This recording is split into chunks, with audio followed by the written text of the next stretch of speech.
अस्सलाम वालेकुम फ्रेंड्स, मैं हूं सनिया शाह और आज हम रीड करने जा रहे हैं दिलदारम की एपिसोड नंबर 32। तो चलिए स्टार्ट करते हैं। Dildaram by Areej Shah, episode number 32। Bala को वापस आते हुए रात हो गई थी, लेकिन कबीले में तो जैसे सुबह अब शुरू हुई थी। हर तरफ शोर मचा हुआ था। औरतें, बच्चियां, मर्द हजरात हर तरफ से घूमते नजर आ रहे थे। वो इन सबको देखते हुए सरदार को तलाश करने लगा, जो तकरीबन 3 घंटे से मुसलसल से कॉल कर रहा था। और वो मुसलसल बस यही कह रहा था कि वो रास्ते में है और आ रहा है। लेकिन सरदार का गुस्सा तो साथ में आसमान पर था।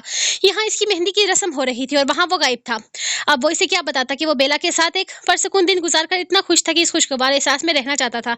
लेकिन इसे वापस तो आना ही था। कबीले में वापस आते ही वो तेजी से सरदार की तलाश में निगाहें घुमाने लगा था, जो थोड़ी ही दूरी से कोई काम करता हुआ नजर आया था। शुक्र है तुम्हारी वापसी हो गई। मुझे तो लग रहा था कि शादी के बाद वापस आओगे। चलो आओ, रस्म अदा करनी है। तुम्हारी वजह से मेरी बीवी सुबह से परेशान है। एक दफा तुम्हारी शादी हो जाए, फिर तुम्हारी सेटिंग करता हूँ मैं।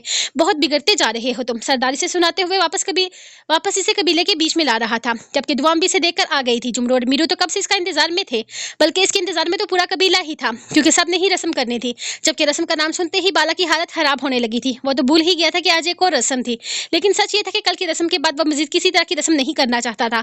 अब तक हल्दी इसके सर में थी, जो निकलने का नाम नहीं ले रही थी। वो सरदार के साथ साथ आ रहा था। मैंने आपके कपड़े इनके कमरे में रख दिए हैं, आप जल्दी से जाइए, तैयार होकर आइए, फिर हमने रस्म करनी है। तो हम इसे देखते ही बोली थी। जबकि बाला, जो रस्म की तफसीलात जानने में काफी दिलचस्पी रखता था, सरदार इसको वक्त दिए बगैर ही कमरे में ले जाने लगा था। कमरे में आते ही सरदार ने इसे चेंज करने का हुक्म दिया था।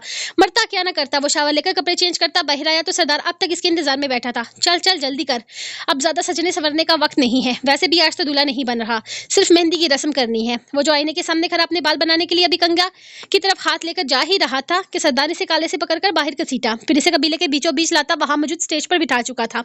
वो सारे काम ऐसे कर रहा था जैसे ये सारे काम करने के लिए वक्त ही नहीं है, बल्कि ये सारी रस्में जल्दबाजी में हो रही थी। हालांकि ये सब कुछ जल्दबाजी में इसलिए कर रहा था ताकि दुआम खुश रहे, क्योंकि सुबह से जब बाला कबीले से निकला था तब से लेकर शाम तक वो कोई 1000 दफा इससे पूछ चुकी थी कि बाला कब वापस आएगा और हम रस्म कब करेंगे। इनकी वजह से हम लेट हो रहे हैं। वो कभी मुंह बनाती इधर, कभी इधर आकर पूछती, कभी मुंह बनाती उधर आकर पूछती। वो तो अपनी बीवी के सवालों से तंग आ गया था। शायद यही वजह थी कि वो बाला को इसी चीज की सजा दे रहा था। अरे यार, आज फिर वही सब कुछ होगा क्या?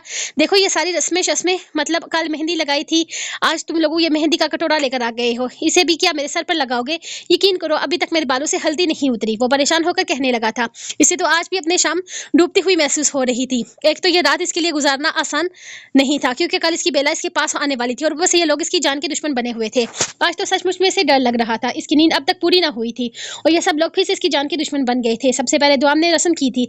वो आहिस्ता से इसके हाथ में एक पत्ता रखती वहां पर मेहंदी लगाने लगी। यह अजीबोगरीब रस्म कम से कम बाला को समझ नहीं आई थी। अगर पत्ते पर ही मेहंदी लगानी थी तो इसके हाथ में रखने की क्या जरूरत थी? वहीं टेबल पर रखकर सब मेहंदी लगाकर चले जाते।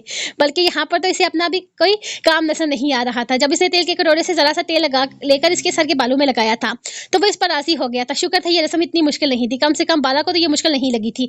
जबकि एक के बाद एक ने आकर रस्म करने लगा। वो परसकून होकर बैठ गया था। ये रस्म ज्यादा लंबी नहीं थी। सब बारी बारी पत्ते पर मेहंदी लगाते और फिर जरा सा उंगली को तेल में डुबोकर इसके सर पर लगा देते। इसका सर काफी चिकना हो चुका था। कम से कम वो हल्दी वाले से तो बेहतर था। बालों से तेल तो निकल ही जाना था, इसलिए ये कोई परेशानी वाली बात नहीं थी। सब रस्में करते हुए सरदार भी इसके पास आकर बैठ गया। वो बिल्कुल तैयार था कि शायद अब सरदार भी रस्म करेगा। जब इसने मेहंदी की तरफ हाथ ले जाते हुए जुमरू और मीरू की उंगलियां देखी थी, जो आगे से सुरख हो रही थी, इसने मेहंदी लगाने के फैसले पर गौर किया था। नहीं, वो अपना हाथ सुरख करने का इरादा नहीं रखता था। भला इसके अंदाज से समझ चुका था जब इसने तेल वाले कटोरे की तरफ हाथ बढ़ाया और इसके अंदर उंगली लगाने के बजाय पूरा का पूरा इसे उठाकर बाला के सर पर उलट दिया। खोते, ये क्या किया तूने? बाला अगले ही लम्हे उठकर खड़ा हो गया था। हाँ तो और क्या करता? अगर उंगली डुबोता तो उंगली गंदी हो जाती, और अगर ये मेहंदी लगाने वाली रस्म करता तो उंगली सुरख हो जाती। अब तेरी शादी के चक्कर में मैं अपने हाथ पैर क्यों रंगवाऊं? तेरी तेल मेहंदी हो रही है तो तुझ पर तेल लगाना है। मैं तो सोच रहा हूँ कि ये मेहंदी का कटोरा अभी उठाकर तुझ पर उलट देता हूँ। वो मेहंदी का कटोरा उठाने ही लगा था जब दुआम ने इसका हाथ थाम लिया। अरे नहीं नहीं डाकू जी, ये प्लीज ये मत करना। वैसे भी अब आपने इन पर तेल उलट दिया है, ये ना हो कि कल हमारा दूल्हा गाला लगे, ऊपर से आप मेहंदी डालकर इन्हें सुरख कर दोगे तो पता नहीं कल दूल्हे की जगह ये क्या लगेंगे। इसने अपने भाई की शादी की लुक खराब नहीं होने दूंगी। वो इतजाज करने पर आ गई तो सरदार ने जैसे इसकी बात की गहराई को समझा था। मेरी सजन सही कह रही है, इसलिए छोड़ रहा हूँ, वरना ये शादी की रस्म तेरे लिए यादगार बनाता। सरदार हल्की सी मुस्कुराहट के साथ इसे बख्श गया तो बाला ने इसके सामने हाथ जोड़ दिए थे। डाकू जी, आप यहाँ क्यों बैठे हैं? उठे चले, हम डांस करते हैं। वो बाला के साथ बैठा बातों में मसरूफ था जब अचानक ही वो इसका बाजू पकड़कर इसे खींचने लगी। सरदार ने एक नजर इसे देखा और फिर अगले ही लम्हे उठकर इसे अपनी बाहों में भरते हुए इसके बीच में और इनके साथ बीच मैदान में आ गया। बहुत जोरदार किस्म का म्यूजिक चल रहा था। सब लोग अभी नाच गाने में मसरूफ थे, जबकि इसकी निगाहें तो मुसलसल अपनी दुआओं पर जमी हुई थी, जो वहां छोटी छोटी बच्चियों के साथ मिलकर लुड्डी डाल रही थी और अब इसे भी बीच में घसीट लाई थी ताकि इसके साथ भी डांस करे। और सरदार तो आज इसे खुश देखकर इतना खुश था कि वो हरगिज इसकी मुस्कुराहट को मदद नहीं पड़ने दे सकता था। आज वो जो कह रही थी सरदार कर रहा था। इसकी हंसी, ये मुस्कुराहटी शाम इसके लिए बेहद खास थी। ना जाने रेयान क्या करने वाला था। ये सब कुछ इतना आसान तो नहीं था जितना लग रहा था। कुछ ना कुछ तो गड़बड़ थी। वो इंस्पेक्टर कोई ना कोई प्लानिंग तो कर रहा था, लेकिन इस वक्त सरदार इन सब चीजों के बारे में सोचना ही नहीं चाहता था। वो जानता था वो अपनी बाला की शादी में किसी तरह की कोई गड़बड़ नहीं होने देगा। वो हर चीज के लिए मेंटली तौर पर तैयार था। बस इसकी ये सोच थी कि इन सब चीजों में कुछ ऐसा ना हो जो बाला को हर्ट करे, जो बाला की तकलीफ की वजह बने। वो अपने भाई को किसी तरह का दुख नहीं पहुंचाना चाहता था। वो चाहता था कि बाला की जिंदगी में सब कुछ अच्छे से हो जाए। जिस लड़की से वो मोहब्बत करता है वो इसे मिल जाए, बल्कि इसी की तरह, बिल्कुल इसी की तरह जिस तरह इसने अपनी मोहब्बत को पा लिया था। इसकी कमर में हाथ डाले वो इसे अपने बिल्कुल पास किए हुए था, जबकि इतने शोर में वो बार बार इसके कान के करीब आकर कोई सरगोशी करती। वो इतनी मगन थी इन सब चीजों में कि किसी भी चीज का होश ही नहीं था, जबकि सरदार तो सिर्फ इसे देख रहा था। इसका हंसता मुस्कुराता चेहरा, इसकी खिलखिलाहट, यही सब कुछ तो सरदार की जिंदगी थी। वो बेसाख्ता झुकते हुए इसके लबों पर अपने रब रख गया। तो इतने सारे लोगों के बीच में मौजूद इसकी हरकत पर वो बौखला कर रह गई थी। लेकिन इत्तेफाक था या कुछ और के, किसी ने भी ध्यान इनकी तरफ नहीं था। हर कोई अपनी ही मस्ती में लगा हुआ था। डाकू जी अपने जज्बात पर कंट्रोल करें, वरना वरना मुझे धमकी, वरना की धमकी। सजन साई तुम्हारा और ना तुम्हारा सजन साई तुम्हारा वरना भी पछताएगा तुम्हारी तरह। वो इसे मजीद अपनी बाहों में कसते हुए बोला, प्लीज कोई देख लेगा। वो परेशानी से बोल, जबकि इसकी मासूमियत पर वो मुस्कुरा कर रह गया था। यहाँ लोग शादी एंजॉय करने के लिए आए हैं, तुम्हें देखने के लिए नहीं। तुम्हें तो सिर्फ मैं देखूंगा, मेरा सोना मुखड़ा। वो अचानक झुकते हुए एक दफा फिर से इसके लबों को चूम गया, जबकि वो तो इनकी हरकतों पर बौखला कर रह गई थी। डाकू जी बाज आ जाएं आप, वरना मैं नाराज हो जाऊंगी। वो रह कर अब वापस अपनी मासूम धमकी पर आ गई। इसके अलावा वो कर ही क्या सकती थी। मेरा मासूम सजन नाराज बहुत होता है, नहीं करता कुछ भी, लेकिन एक शर्त है। वो इसके हसीन रूप को अपनी निगाहों में बसाए हुए था। मंजूर है आपकी सारी शर्तें, बस अभी इसके लिए बाज आ जाए आप। इसका हाथ अपनी कमर से हटाते हुए वो जैसे तंग आकर बोली थी, जब अचानक ही वो इसके चेहरे पर झुकता, इसके गालों पर सख्ती से अपनी दाढ़ी रगड़ गया था। आ गया बाज तुम्हारा डाकू साईं, लेकिन कमरे में तुम्हारी एक नहीं चलेगी, याद रखना। हाँ, वहां सिर्फ मेरी चलेगी। हाँ, वैसे तो वहां मेरी चलती है ना वहां पर। वो मुंह बनाकर बोली तो सरदार का कहकर एक दफा फिर से गूंज उठा था, तुम्हारी ही तो चलती है सजन साईं, मुझ मासूम की चलने कहाँ देती हो तुम। बहुत जालिम बीवी हो तुम। वो जरूरत से ज्यादा ही मासूम बन रहा था। अच्छा सोने आप नहीं देते मुझे, और जालिम मैं हूँ। डाकू जी आप जैसे शोहर का नाम क़यामत सोने आप नहीं देते मुझे, और जालिम मैं हूँ। डाकू जी आप जैसे शोहर का ना क़यामत के दिन अलग से हिसाब होगा, याद रखिएगा। मासूम बीवियों को सताने वालों से अल्लाह हिसाब लेगा। वो मेरा और अल्लाह का मामला है, मैं देख लूंगा। तुम अपने मामलों पर गौर करो, वादे से मुकरने के बारे में सोचना भी नहीं, वरना तुम मुझे जानती नहीं हो। मैं बिल्कुल भी अच्छा नहीं हूँ बाकौल तुम्हारे। ये ना हो कि मैं बुरा बनकर दिखा दूँ। वह नरमी से इसके चेहरे पर उंगलियां फेरते हुए बोला, तो अगले ही लम्हे इसकी उंगलियां हटाकर बच्चों के साथ मसरूफ हो गई थी, जबकि इसका ध्यान बाला की तरफ चला गया था। बेला स्टेज पर बैठी हुई थी, जबकि इसके सामने ही कुछ औरतें ऊंची ऊंची आवाज में गाना गा रही थी। बारी बारी आकर इसके हाथों पर मेहंदी लगाई जा रही थी। वो खामोशी से बैठी सब कुछ देख रही थी। इसकी शादी की रस्में अदा हो रही थी, और कितनी अजीब बात है कि ये सब कुछ सिर्फ ड्रामा था, सिर्फ दिखावा था। हकीकत से दूर दूर तक इस सब चीजों का कोई तलक नहीं था। ये सब कुछ सिर्फ और सिर्फ इन डाकुओं को दिखाने के लिए किया जा रहा था। असल में इन सब चीजों की कोई हकीकत ही नहीं थी। वो खामोशी से बैठी हर चीज को देख रही थी। इसकी शादी ऐसी होगी है तो इसने कभी सोचा भी नहीं था, लेकिन न जाने क्यों बाला का लम्स वो बुला नहीं पा रही थी। इसकी बातें मुसलसल इसके दिमाग पर असरअंदाज हो रही थी। बाला की वो बातें वो बुला नहीं पा रही थी। मुसलसल इसके जहन पर बाला का ही ख्याल था। इसका लम्स इसे अभी तक अपने होठों पर महसूस हो रहा था। वो शख्स इस पर इस तरह से सवार होगा इसने कभी सोचा भी नहीं था। वो चाहकर भी बाला को नजरअंदाज नहीं कर पा रही थी। वो पूरी तरह इसके जहन पर सवार हो चुका था। इसे याद नहीं करना चाहती थी और ना ही इसके बारे में सोचना चाहती थी। लेकिन आज का सारा दिन तकरीबन इसके साथ गुजार कर वो अपने आप को मुजरम महसूस करने लगी थी। ये मैं क्या सोच रही हूँ, दिमाग खराब हो गया है मेरा, मैं ऐसे सोच भी कैसे सकती हूँ। वो शख्स मेरे आइडियल पर तो कभी पूरा नहीं होता था। कहाँ वो एक डाकू, एक चोर, एक कातिल।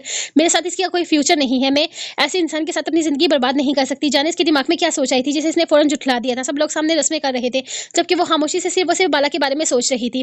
वो कितनी आसानी से इसे बेवकूफ बनाने में कामयाब हो गई थी, जबकि वो बेवकूफ बन भी गया था। ये सोचकर इसे अजीब भी लग रहा था। इसके बारे में सोचना तक नहीं चाहती थी, लेकिन इस वक्त इसके जहन पर और कोई सोच भी नहीं थी। रियान और बाप रस्म करने के लिए आकर इसके साथ बैठे तो रियान ने नरमी से इसको अपने साथ लगाया था। मैं जानता हूँ बेला, तुम बहुत कुछ बर्दाश्त करना पड़ रहा है, अपने भाई के लिए तुम्हें बहुत कुछ सहना पड़ रहा है, सारे ड्रामे का हिस्सा बनना पड़ रहा है, लेकिन जिसका हकीकत से कोई तलक ही नहीं। मैं तुम्हें इन सब चीजों में लाकर बहुत पछता रहा हूँ। मैं अपनी बहन को इन सब चीजों में कभी भी लाना नहीं चाहता था, लेकिन अपनी भाई की मजबूरी को समझो। इन लोगों को इनके अंजाम तक पहुंचाना बेहद जरूरी है और मेरे पास इसके अलावा कोई रास्ता नहीं है। तुम फिक्र मत करो, जब वो कल बारात लेकर आएंगे तो वापस सलामत अपने पैरों पर नहीं जा पाएंगे। मेरा वादा है तुमसे, मैं इन लोगों को इतने भयानक अंजाम तक पहुंचाऊंगा कि अपने पैदा होने पर अफसोस करेंगे। वो नरमी से इसका माथा चूमते हुए बोल रहा था, मुझे यहाँ पर पूरा यकीन है भाई, मैं जानती हूँ जैसा हमने सोचा है सब कुछ वैसा ही होगा। वो परसकून सी बोली तो रियान ने नरमी से इसके सर पर हाथ फेरा था। तुम घबराना मत, कल जब बारात यहाँ आएगी हम हर तरह से इन पर हमला कर देंगे। कल बोली इसकी नफरी पूरी तरह यहाँ मौजूद होगी। हम किसी तरह की कोई गलती नहीं करेंगे, सब कुछ हमारे मुताबिक होगा, हर चीज हम अपने मुताबिक हल कर लेंगे। तुम्हें बिल्कुल भी परेशान होने की जरूरत नहीं, तुम्हारा भाई तुम पर आंच भी नहीं आने देगा। मैं हर चीज को हैंडल कर लूंगा। अल्लाह करे जिस तरह से हमने प्लानिंग की है सब कुछ वैसा ही हो, हम अपनी तरफ से कोई गलती नहीं करेंगे। वो बेहद कम आवाज में बोल रहा था, जबकि अम्मी सामने ही लगाई हुई कुर्सियों पर बैठी मुस्कुराते हुए सबकी मुबारकबाद वसूल करते हुए इन्हें देखने देखने में देखकर मुस्कुरा रही थी। भाई हम अम्मी को कैसे हैंडल करेंगे? इसे अपनी माँ की सोच परेशान करने लगी थी। वो बाला को काफ़ी ज़्यादा पसंद करती थी। वो समझ जाएँगी, तुम परेशान मत हो। जब हम इन्हें बाला का असल चेहरा दिखा रहे होंगे तो मेरा ख़्याल नहीं कि वो बाला से ज़्यादा हमदर्दी जताएँगी। वो इंसान ना तो किसी की मोहब्बत के लायक है और ना ही किसी के भरोसे के। हम अम्मी को समझाने में कामयाब हो जाएँगे। तुम बिल्कुल भी फ़िक्र मत करो। कल जैसे ही बाला हमारे हाथ लगेगा, सबसे पहले मैं तलाक के पेपर पर साइन करवाऊँगा। बाला और तुम्हें इस मुसीबत से हमेशा के लिए छुटकारा दिलाऊंगा। वैसे देखते हुए बोला तो न जाने क्यों तलाक के जिक्र पर इसके चेहरे के सारे रंग उड़ गए थे। हाँ, तलाक का ये लफ्ज़ किसी भी जिस्म से खून निचोड़ने के लिए काफ़ी था, लेकिन शायद इसके लिए ये ज़रूरी था। वगैरह सांस लेते हुए अपने हाथों की तरफ मुतवज्जो हो गई, जहाँ बाला का पहनाया गया कंगन अभी भी मौजूद था। अब इसने इसे उतारने की कोशिश छोड़ दी थी, क्योंकि ये जंजीर शायद आसानी से इसके हाथ से कभी भी नहीं निकलने वाली थी। लेकिन इसने फैसला कर लिया था, यह कंगन और इसके कंगन के साथ जुड़ा रिश्ता खत्म करके वो ये कंगन बाला के मुंह पर दे मारेगी। कल सुबह बारात जानी थी, इसलिए इसे जल्दी ही कमरे में भेज दिया गया था। वो तो शुक्र मना रहा था कि आज की रस्म जल्दी खत्म होगी, लेकिन फिर अंदर आते आधे 2 बज चुके थे। वो फ्रेश होकर वापस अपने कमरे में आया तो जुमरू गहरी नींद सो चुका था। खैर, इस कमरे में इसकी ये आखिरी रात थी। कल से तो इसने अपने कमरे में ऊपर रहना था। खैर, इतने सालों के बाद इस कमरे को भी बाला की मौजूदगी नसीब होने वाली थी। वो अपने बिस्तर पर आकर बैठे हुए अपने मोबाइल ऑन करता बाला का नंबर मिलाने लगा था। ना जाने वो जाग रही होगी या सो चुकी होगी, बस वो इसे देखना चाहता था। आज मेहंदी में वो कैसी लग रही होगी, ये सोच इसे बाहर बैठे बैठे बेकरार कर रही थी। बेला अभी कमरे में दाखिल हुई थी। आज रस्म खत्म करने में अच्छा खासा वक्त लग चुका था। मोहल्ले के लोग सारे मोहल्ले के काफी सारे लोग मौजूद थे, जिसकी वजह से रस्म खत्म होने में नहीं आ रही थी। वो कमरे में दाखिल होते ही बेड पर आकर बैठी ही थी कि इसका फोन बजने लगा। इसने बाला के नंबर से आती कॉल को देखा और फिर ना अटेंड करने का फैसला करते हुए मोबाइल वापस रख दिया। लेकिन आखिर कब तक फोन मुसलसल बजने लगा तो वो इसे मजबूर होकर कॉल उठाना पड़ रहा था। सो रही हो क्या? इसने फोन कान से लगाया ही ताकि दूसरी तरफ से बाला की बेकरार सी आवाज सुनाई दी। नहीं, बाहर थी, अभी रस्म खत्म हुई है तो अंदर आई हूँ। ओ अच्छा, मतलब इधर भी अच्छी खासी लंबी रस्म हुई है। एक तो ये रस्में भी ना जान को आ गई हैं, लेकिन ये भी जिंदगी में एक ना एक दिन दफा तो करना ही था ना। खैर, कैसी रही तुम्हारी रस्म? वो जैसे बात से बात निकाल रहा था। बेला ने गहरा सांस लिया। जी ठीक थी, बस हो गई। अब काफी नींद आ रही है, काफी थकावट हो रही है। मेरे ख्याल में आपको भी सो जाना चाहिए। मुझे भी चेंज करना है। वो जल्दी जल्दी जान छुड़वाना चाहती थी। क्या मतलब तुमने अभी तक चेंज नहीं किया? वो कहते हुए अचानक ही इसे वीडियो कॉल करने लगा। तो बेला को ना चाहते हुए भी कॉल उठानी पड़ी थी। जबकि वो अपना हसीन रूप लिए इसके सामने आई तो बाला को अपनी धड़कनें थमती हुई महसूस हुई थी। सरदार जल्दी से कमरे में आया ताकि दुआम के पास जा सके और इसे अपनी बेकरारियों की कहानी सुना सके। वो नहीं चाहता था कि वो जल्दी कपड़े बदल ले, क्योंकि आज इसने गुलाबी रंग की खूबसूरत फ्रॉक पहन रखी थी, जिसमें वो बेतहाशा हसीन लग रही थी। वो इसके हुस्न को निखारना और जी भर कर तारीफ करने के बाद इसमें खो जाना चाहता था। इससे डर था कि कहीं वो जल्दी सो ना जाए या फिर अपना खूबसूरत सा निखार पाने की नजर न कर दे। वो जल्दी जल्दी कमरे में आया और दुआम को अपने बड़े से दुपट्टे के साथ उलझते हुए पाया। इसने गहरा सांस लिया और उसके करीब आने लगा। शुक्र है आप आ गए, मैं तो बहुत ज्यादा थक गई थी। आप भी जल्दी से कपड़े बदल लीजिए, आप भी काफी ज्यादा थके हुए लग रहे हैं। कितना काम करना पड़ा आज और कल तो इसने भी ज्यादा काम होगा, क्योंकि कल तो असल शादी वाला दिन है। ये कहते हुए कपड़े निकालने ही लगी थी जब सरदार ने इसका बाजू थाम कर से अपनी तरफ खींच लिया। वह इसके खींचने वाले अंदाज से ही समझ गई थी कि इसकी नीयत क्या है, बल्कि वो इसकी आंखों में उतरते हमार से बहुत कुछ समझने लगी थी। इसलिए वो उसके जज्बात मजीद भड़काने से पहले कपड़े बदलने का इरादा रखती थी। लेकिन सरदार के इरादे कुछ और ही थे। इतनी जल्दी कपड़े क्यों बदलना है? अभी तो मैं तुम्हारी तारीफ भी नहीं की। पहले अपनी इस कदर हसीन रूप की तारीफ तो वसूल कर लो सजन साईं। इसने इसके चेहरे को अपने हाथों में थामते हुए कहा। डाकू जी, मुझे लगता है कि हमें सोना चाहिए, सुबह जल्दी जागना है। वो जिस अंदाज में इसे देख रहा था, वो सवाई इसको समझाने की और कुछ नहीं कर सकी थी। हम जल्दी सो जाएंगे मेरा भोला साईं। वो उसके लबों को चूमते हुए पीछे हटा। आप ऐसे ही कहते हैं, बाद में मेरी नहीं सुनते। वो मुंह फैलाकर बोली तो सरदार मुस्कुराया। मेहंदी की तेज खुशबू अभी भी दुआम के बालों और इसकी गुलाबी फ्राक से उठ रही थी, जो सरदार के हवास पर छा रही थी। इसने अपने हाथ दुआम की कमर पर रखकर इसे अपने पास खींच लिया। दुआम के जिस्म में एक सनसनाहट दौड़ गई थी। सरदार ने इसके चेहरे को अपने हाथों में लिया और अपने होंठों को इसकी पेशानी पर रख दिया था। इसकी जसारतें बढ़ने लगी। इसने धीरे धीरे अपने होंठों को दुआम की आंखों पर, इसके नाक को और आखिर इसके होंठों तक लाया। इसने इसके होंठों को चूमा तो तशनगी में इजाफा होने लगा, जैसे वो इस लम्हे को हमेशा के लिए कैद कर लेना चाहता हो। जब सरदार ने इसके लब्बू को छोड़ा था जब सरदार ने इसके लब्बू को छोड़ा तो दोनों की सांसें तेज हो चुकी थी। सरदार ने दुआम के कंधे को पकड़कर इसे अपने करीब किया और इसके नाजुक से राबे को छूने लगा। इसका लम्स दुआम के जिस्म में कमी सी तारी कर रहा था। ये लम्स बेकाबू, बेचैन और बेहद प्यार से भरा हुआ था। सरदार ने इसके गालों पर प्यार किया, फिर इसकी गर्दन को अपने होंठों से भिगोया।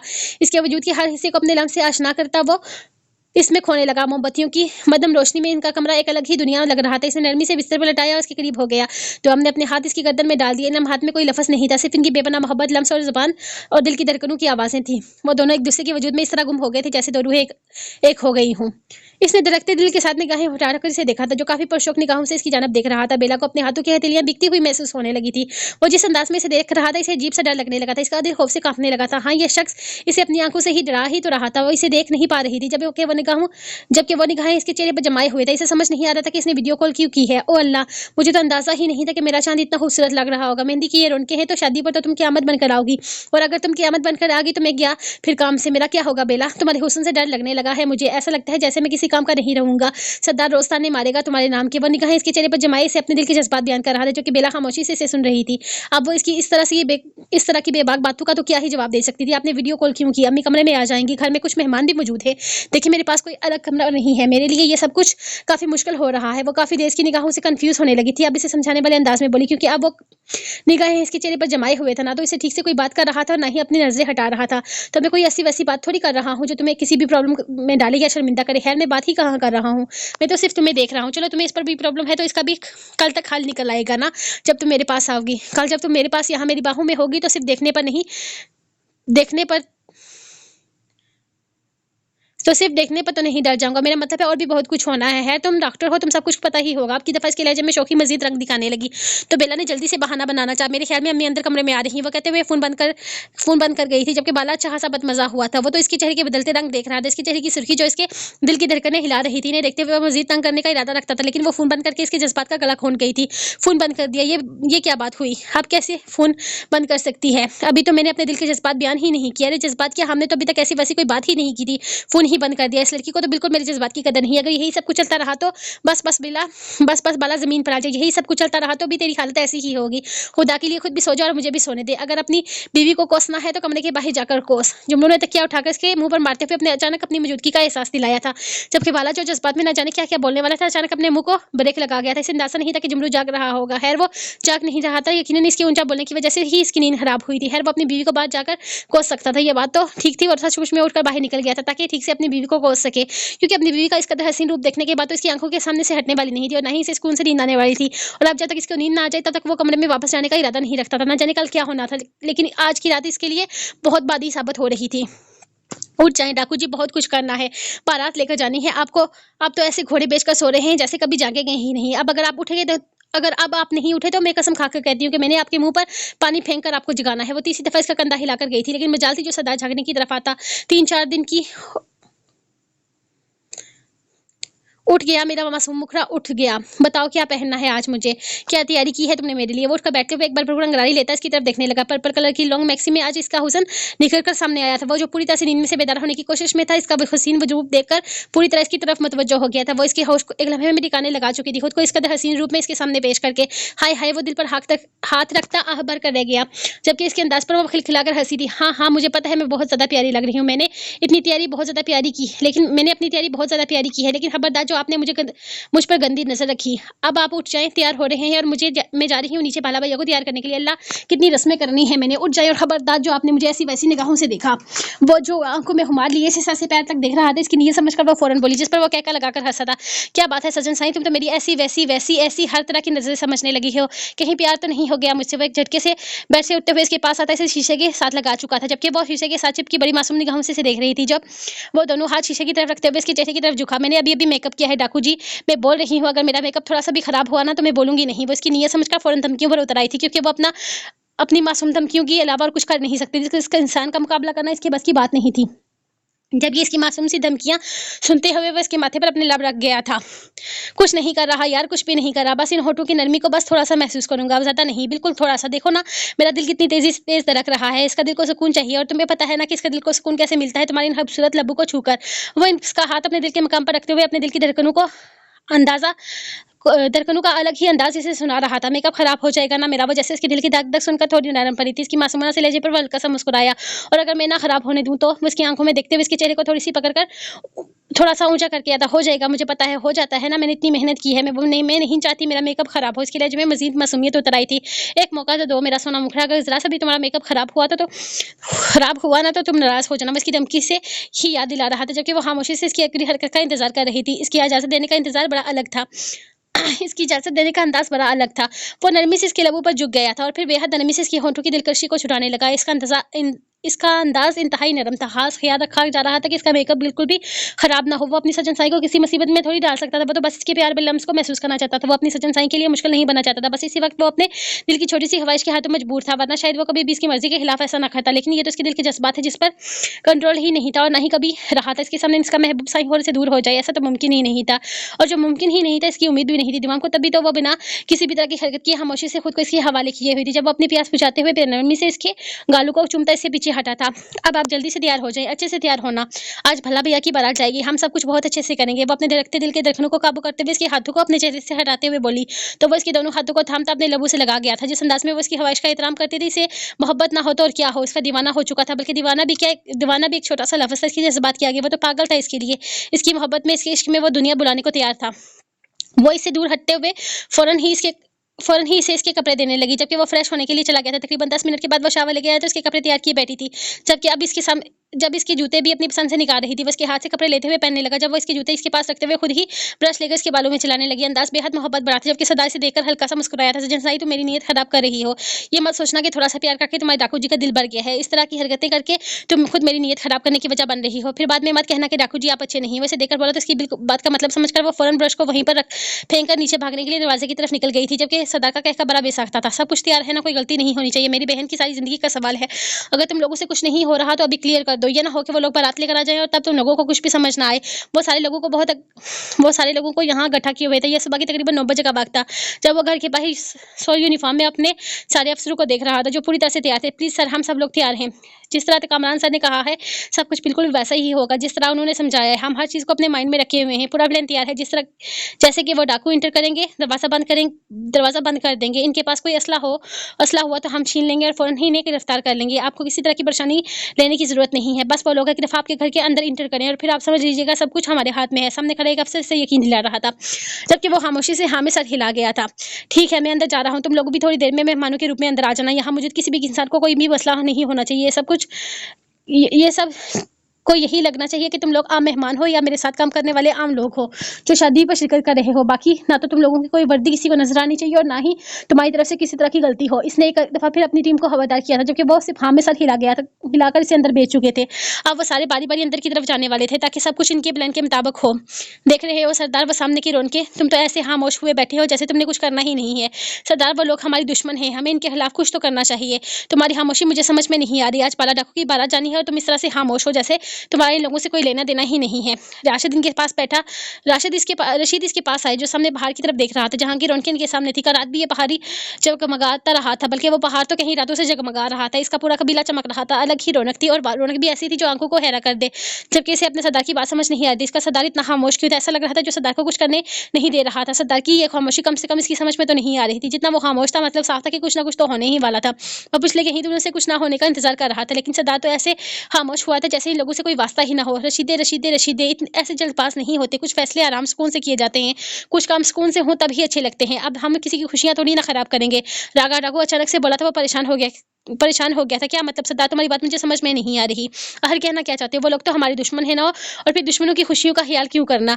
लगता है तुम अपने असूल भूल गए हो। दुश्मन दुश्मन होता है रागा डाकू, और इन दुश्मनों की वजह से आज तुम एक हाथ से माजूर खुलकर सांस नहीं ले सकते, खुलकर इस कबीले से निकल नहीं सकते। अपनी पहचान छुपा कर बैठे हुए हो इस पहाड़ी में। मत बोलो कि तुम्हारी जिंदगी का मकसद इस कबीले पर फिर से हुकूमत करना है, दोबारा वहां राज करना है। पहले इसके बाप ने तुम्हें इस कबीले से हटाया, फिर इसके बेटे ने तुम्हें इस कबीले से हटा दिया। आखिर कब तक रागा डाकू, कब तक? मुझे समझ में नहीं आ रहा। कब तक खामोश बैठे रहोगे तुम?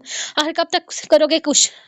वो लोग खुशियां मना रहे हैं और हम हा हा हा हा, बस रशीदे बस, ऐसे परेशान नहीं होते। वो लोग खुशियां मना रहे हैं और हम इनकी खुशियों को मातम बनाने का इंतजार कर रहे हैं। फिक्र मत करो, फिलहाल वो खुशियां मनाएंगे, लेकिन ये शाम ढलने से पहले, अंधेरा होने से पहले रागा डाकू इनकी खुशियों को आग लगाएगा। वो इसे देखते हुए बोला तो रशीद हैरान रह गया था। आखिर रागा डाकू करने क्या वाला था? वो इस तरह से खामोश था तो मतलब साफ था कि वो कुछ ना कुछ तो सोचे हुए। वो आराम से बैठने वाला तो इंसान नहीं था। वो अपने दुश्मनों की खुशियों को बर्दाश्त नहीं कर सकता था। तो फिर ऐसे कैसे मुमकिन था कि कबीले में इसकी आंखों के सामने खुशियां मनाई जा रही हैं? मतलब तो कुछ ना कुछ तो सोचे हुए था। रशीद इसे देखते हुए बोला। वो एक दफा फिर से बेढंगा कहकर लगाता इसे भी हंसने पर मजबूर कर गया था। बहन की शादी है, लोगों को अभी भी आवारागर्दी से फुर्सत नहीं है। अम्मी व्हीलचेयर घसीटते हुए पूरे घर में से ढूंढ रही थी। जब वो दरवाजे से अंदर दाखिल होता नजर आया। रिलैक्स अम्मी, क्यों अपना बीपी हाई कर रही हैं? रेहान यहीं पर है। रुबाब ने हम जवाब दिया था। जी अम्मी, मैं यहीं पर। क्या हो गया है आपको? मैं यहाँ बाहर ही तो कुछ चेकिंग कर रहा था। हर चीज परफेक्ट होनी चाहिए ना। चेकिंग आप चलकर आराम कीजिए, फिर सारा दिन आपको कमर सीधा करने का वक़्त नहीं मिलेगा। वो इनके पास आते हुए इसकी व्हीलचेयर को खींचता अंदर की तरफ ले गया था, जहाँ खामोशी से बेला बैठी हुई थी। मेरी बच्ची आज रुखसत हो रही है, ना जाने इसकी आने वाली ज़िंदगी कैसी होगी। अल्लाह मेरी बच्ची को दुनिया जहाँ की खुशी दे। अम्मी इसे अपने साथ पास बुलाते हुए बोली तो वो फ़ौरन ही अपनी जगह से उठती इनके पास आती, इनकी गोद में अपना सर रखी थी। इसे अजीब-सी बेचैनी हो रही थी। बाला के जज़्बात इसकी आँखों के सामने थे, जबकि सारी प्लानिंग भी तो इसकी आँखों के सामने ही थी। वो खौफ़ज़दा हो रही थी, इसे डर लग रहा था, ना जाने क्या होने वाला है, इसकी आने वाली ज़िंदगी कैसी होने वाली थी। वो नहीं जानती थी। कल रात जिस तरह से बाला इसे अपनी मोहब्बत का इज़हार कर रहा था, इसके बाद ही इसे अजीब-सी बेचैनी इसके सर पर सवार हो चुकी थी। वो अजीब तरह की बेचैनी में गिरफ्तार थी। अम्मी को वो कुछ भी नहीं बता सकती थी, जबकि भाई से वो इस तरह के जज़्बात शेयर नहीं कर सकती थी। ऐसा क्यों हो रहा था वो नहीं जानती थी। कुछ ना कुछ तो गड़बड़ हो रही थी। क्या कुछ तो ऐसा हो रहा था जो इसे अच्छा नहीं लग रहा था। आज बाला पकड़ा जाएगा, वो पुलिस की चार दीवारों के पीछे होगा, इसे तो खुश होना चाहिए था।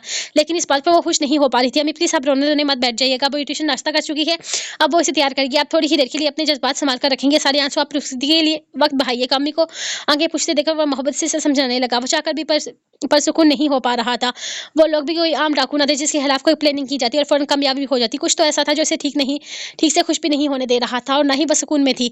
वो खामोशी से अपनी माँ की गोद में लेटी आने वाले वक़्त का इंतज़ार कर रही थी। कल तक इसे कोई डर नहीं था, लेकिन आज इसे अजीब-सा डर सता रहा था। ना जाने क्यों लग रहा था कि ये दिन इसकी ज़िंदगी का सबसे यादगार दिन साबित होने वाला है। वो किसी से ना डरने वाली, किसी से ना घबराने वाली आज पहली दफ़ा डर रही थी। और ये डर क्यों था वो खुद भी समझ नहीं पा रही थी। हाँ, लेकिन ये डर इसे सुकून नहीं लेने दे रहा था। वो अपनी ही सोचों में गुम थी जब आलिया वाली से रेहान के कमरे में आने के लिए कहा था। वो खामोशी से उठकर रेहान के कमरे में चली गई थी, जबकि रुबा भी अपना काम खत्म करने लगी थी, क्योंकि इसे भी तैयार होना था। बारात निकलने में अभी थोड़ा-सा वक़्त बाकी था, जबकि इसकी प्यारी सी बहन इसके खूब सारे पैसे लूट रही थी। कभी एक रस्म निकाल रही थी, तो कभी दूसरी रस्म निकाल रही थी। जबकि वो तो इसकी रस्मों को बहुत ज़्यादा एन्जॉय कर रहा था, बल्कि वो कहाँ एन्जॉय कर रहा था, ये सब कुछ तो एन्जॉय सिर्फ़ सरदार ही कर रहा था। इसे अपनी बीवी का हँसता मुस्कुराता चेहरा बहुत ज़्यादा अच्छा लग रहा था, जिसे हर थोड़ी देर में बाद कोई न कोई रस्म निकाल कर बाला से पैसे माँग रही थी और बाला मुँह बनाकर कभी सरदार को तो कभी बाकियों को देख रहा था। यहाँ बैठे-बैठे वो तकरीबन 50 से 70 हज़ार का मकरूज़ हो चुका था। इसकी हर रस्म के बाद इसे किसी न किसी की तरफ देखने की ज़रूरत पड़ती थी। अगर इसे पहले पता होता कि इन रस्मों में से पैसे वगैरह भी देने पड़ेंगे, तो अपनी बहन के लिए कोई न कोई पैसों का इंतज़ाम कर लेता। लेकिन यहाँ तो उल्टा ही हो गया था। इसने सोचा भी नहीं था कि इतनी सारी रस्में होंगी और इसकी जेब इतनी ज़्यादा खाली होगी। तभी तो इसके पास कुछ भी नहीं बचा था। जो कुछ था वो दे चुका था। अब जो रस्म वो निकाल रही थी, इसके लिए कहीं न कहीं से उधार पकड़ कर इसे रकम दे रहा था। बल्कि 2 दफ़ा तो रस्मों में इसने दुआम से ही पैसे माँग कर वापस इसी को दे दिए थे, उधार की सूरत में। चले बाला भैया, आप जो ये मटकी है ना, इसमें पानी है, इसमें जो पानी है आप इसी के साथ नहाएँगे। मतलब इतने थोड़े से पानी से नहीं नहाएँगे, आप बीच में और पानी डालकर नहा लेना। लेकिन ये जो पानी है ना, ये आपको दूँगी और ये पानी बहुत महँगा है, तकरीबन 50,000 का। इतना महँगा पानी मैंने नहीं नहाना इस पानी से। हमारी नदी में बहुत पानी आता है, मैं वहीं डुबकी लगाकर आता हूँ, वो उठने लगा था। अरे आप ऐसे नहीं उठ सकते, आप और किसी से पानी से नहीं नहा सकते, आपको इसी पानी से नहाना होगा जो आपकी बहन यानी कि मैं यानी दुआम दिलदार यादगार आपको देगी। ऐसे वैसा मामूली पानी से नहीं नहाया जाता, इस महँगे पानी से ही नहाकर दूल्हा बनना है। वो इसे समझाते हुए बोली। जब इसकी बात सुनकर पहले तो वो थोड़ा-सा उलझा था, फिर इसने सर उठाकर सरदार की तरफ देखा। ठीक है, मैं ही दे देती हूँ 50,000। अब यहाँ बैठे-बैठे 1,40,000 का कर्ज़ा आ चुका है आपके सर पर। वो अपने पैसों से पैसे निकाल कर इसे वापस करते हुए बोली, तो वो नफ़े में सर हिलाता, एक हाथ से लेता, दूसरे हाथ से पैसे इसे वापस कर गया था, जबकि वो खुशी-खुशी पानी लेकर चल पड़ी थी। चलिए हम जल्दी से तैयारी करें और हाँ, अपनी जेबें भर लें। वहाँ रुबाबा भी है और वो आपको और भी लूटने वाली है रस्मों के दौरान। बहन तो फिर थोड़ा बहुत तरस खा लेती है, सालियाँ नहीं खाती।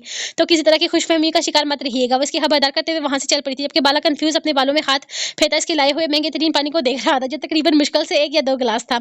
आखिरकार बारात निकल चुकी थी और बारात के निकलते ही दिलदार ने रेयान को फ़ोन करके बता दिया था कि वो कबीले से निकल चुके हैं। ये ज़रूरी तो नहीं था, लेकिन फिर भी वो इसके शक में मुब्तला था कि रेयान कुछ तो ऐसा करने वाला है जो शायद आज के दिन को ख़राब कर सकता है। दिलदार नहीं चाहता था कि कुछ भी गड़बड़ हो। वो अपने दोस्त की शादी को एक बेहतरीन शादी बनाना चाहता था, लेकिन इंस्पेक्टर रेयान अकरम हरगिज़ एतबार के काबिल नहीं था। कबीले से निकलते हुए भी हुम-दुम मची हुई थी। हर तरफ फायरिंग की गई थी, जबकि इस सब के दौरान वो जवान को अपने करीब रखे हुए था, क्योंकि वो नहीं चाहता कि जवान को ज़रा-सा भी डर लगे। वैसे भी वो बंदूकों और गोलियों की आवाज़ से बहुत ज़्यादा डर जाती थी, लेकिन आज वो डर नहीं रही थी।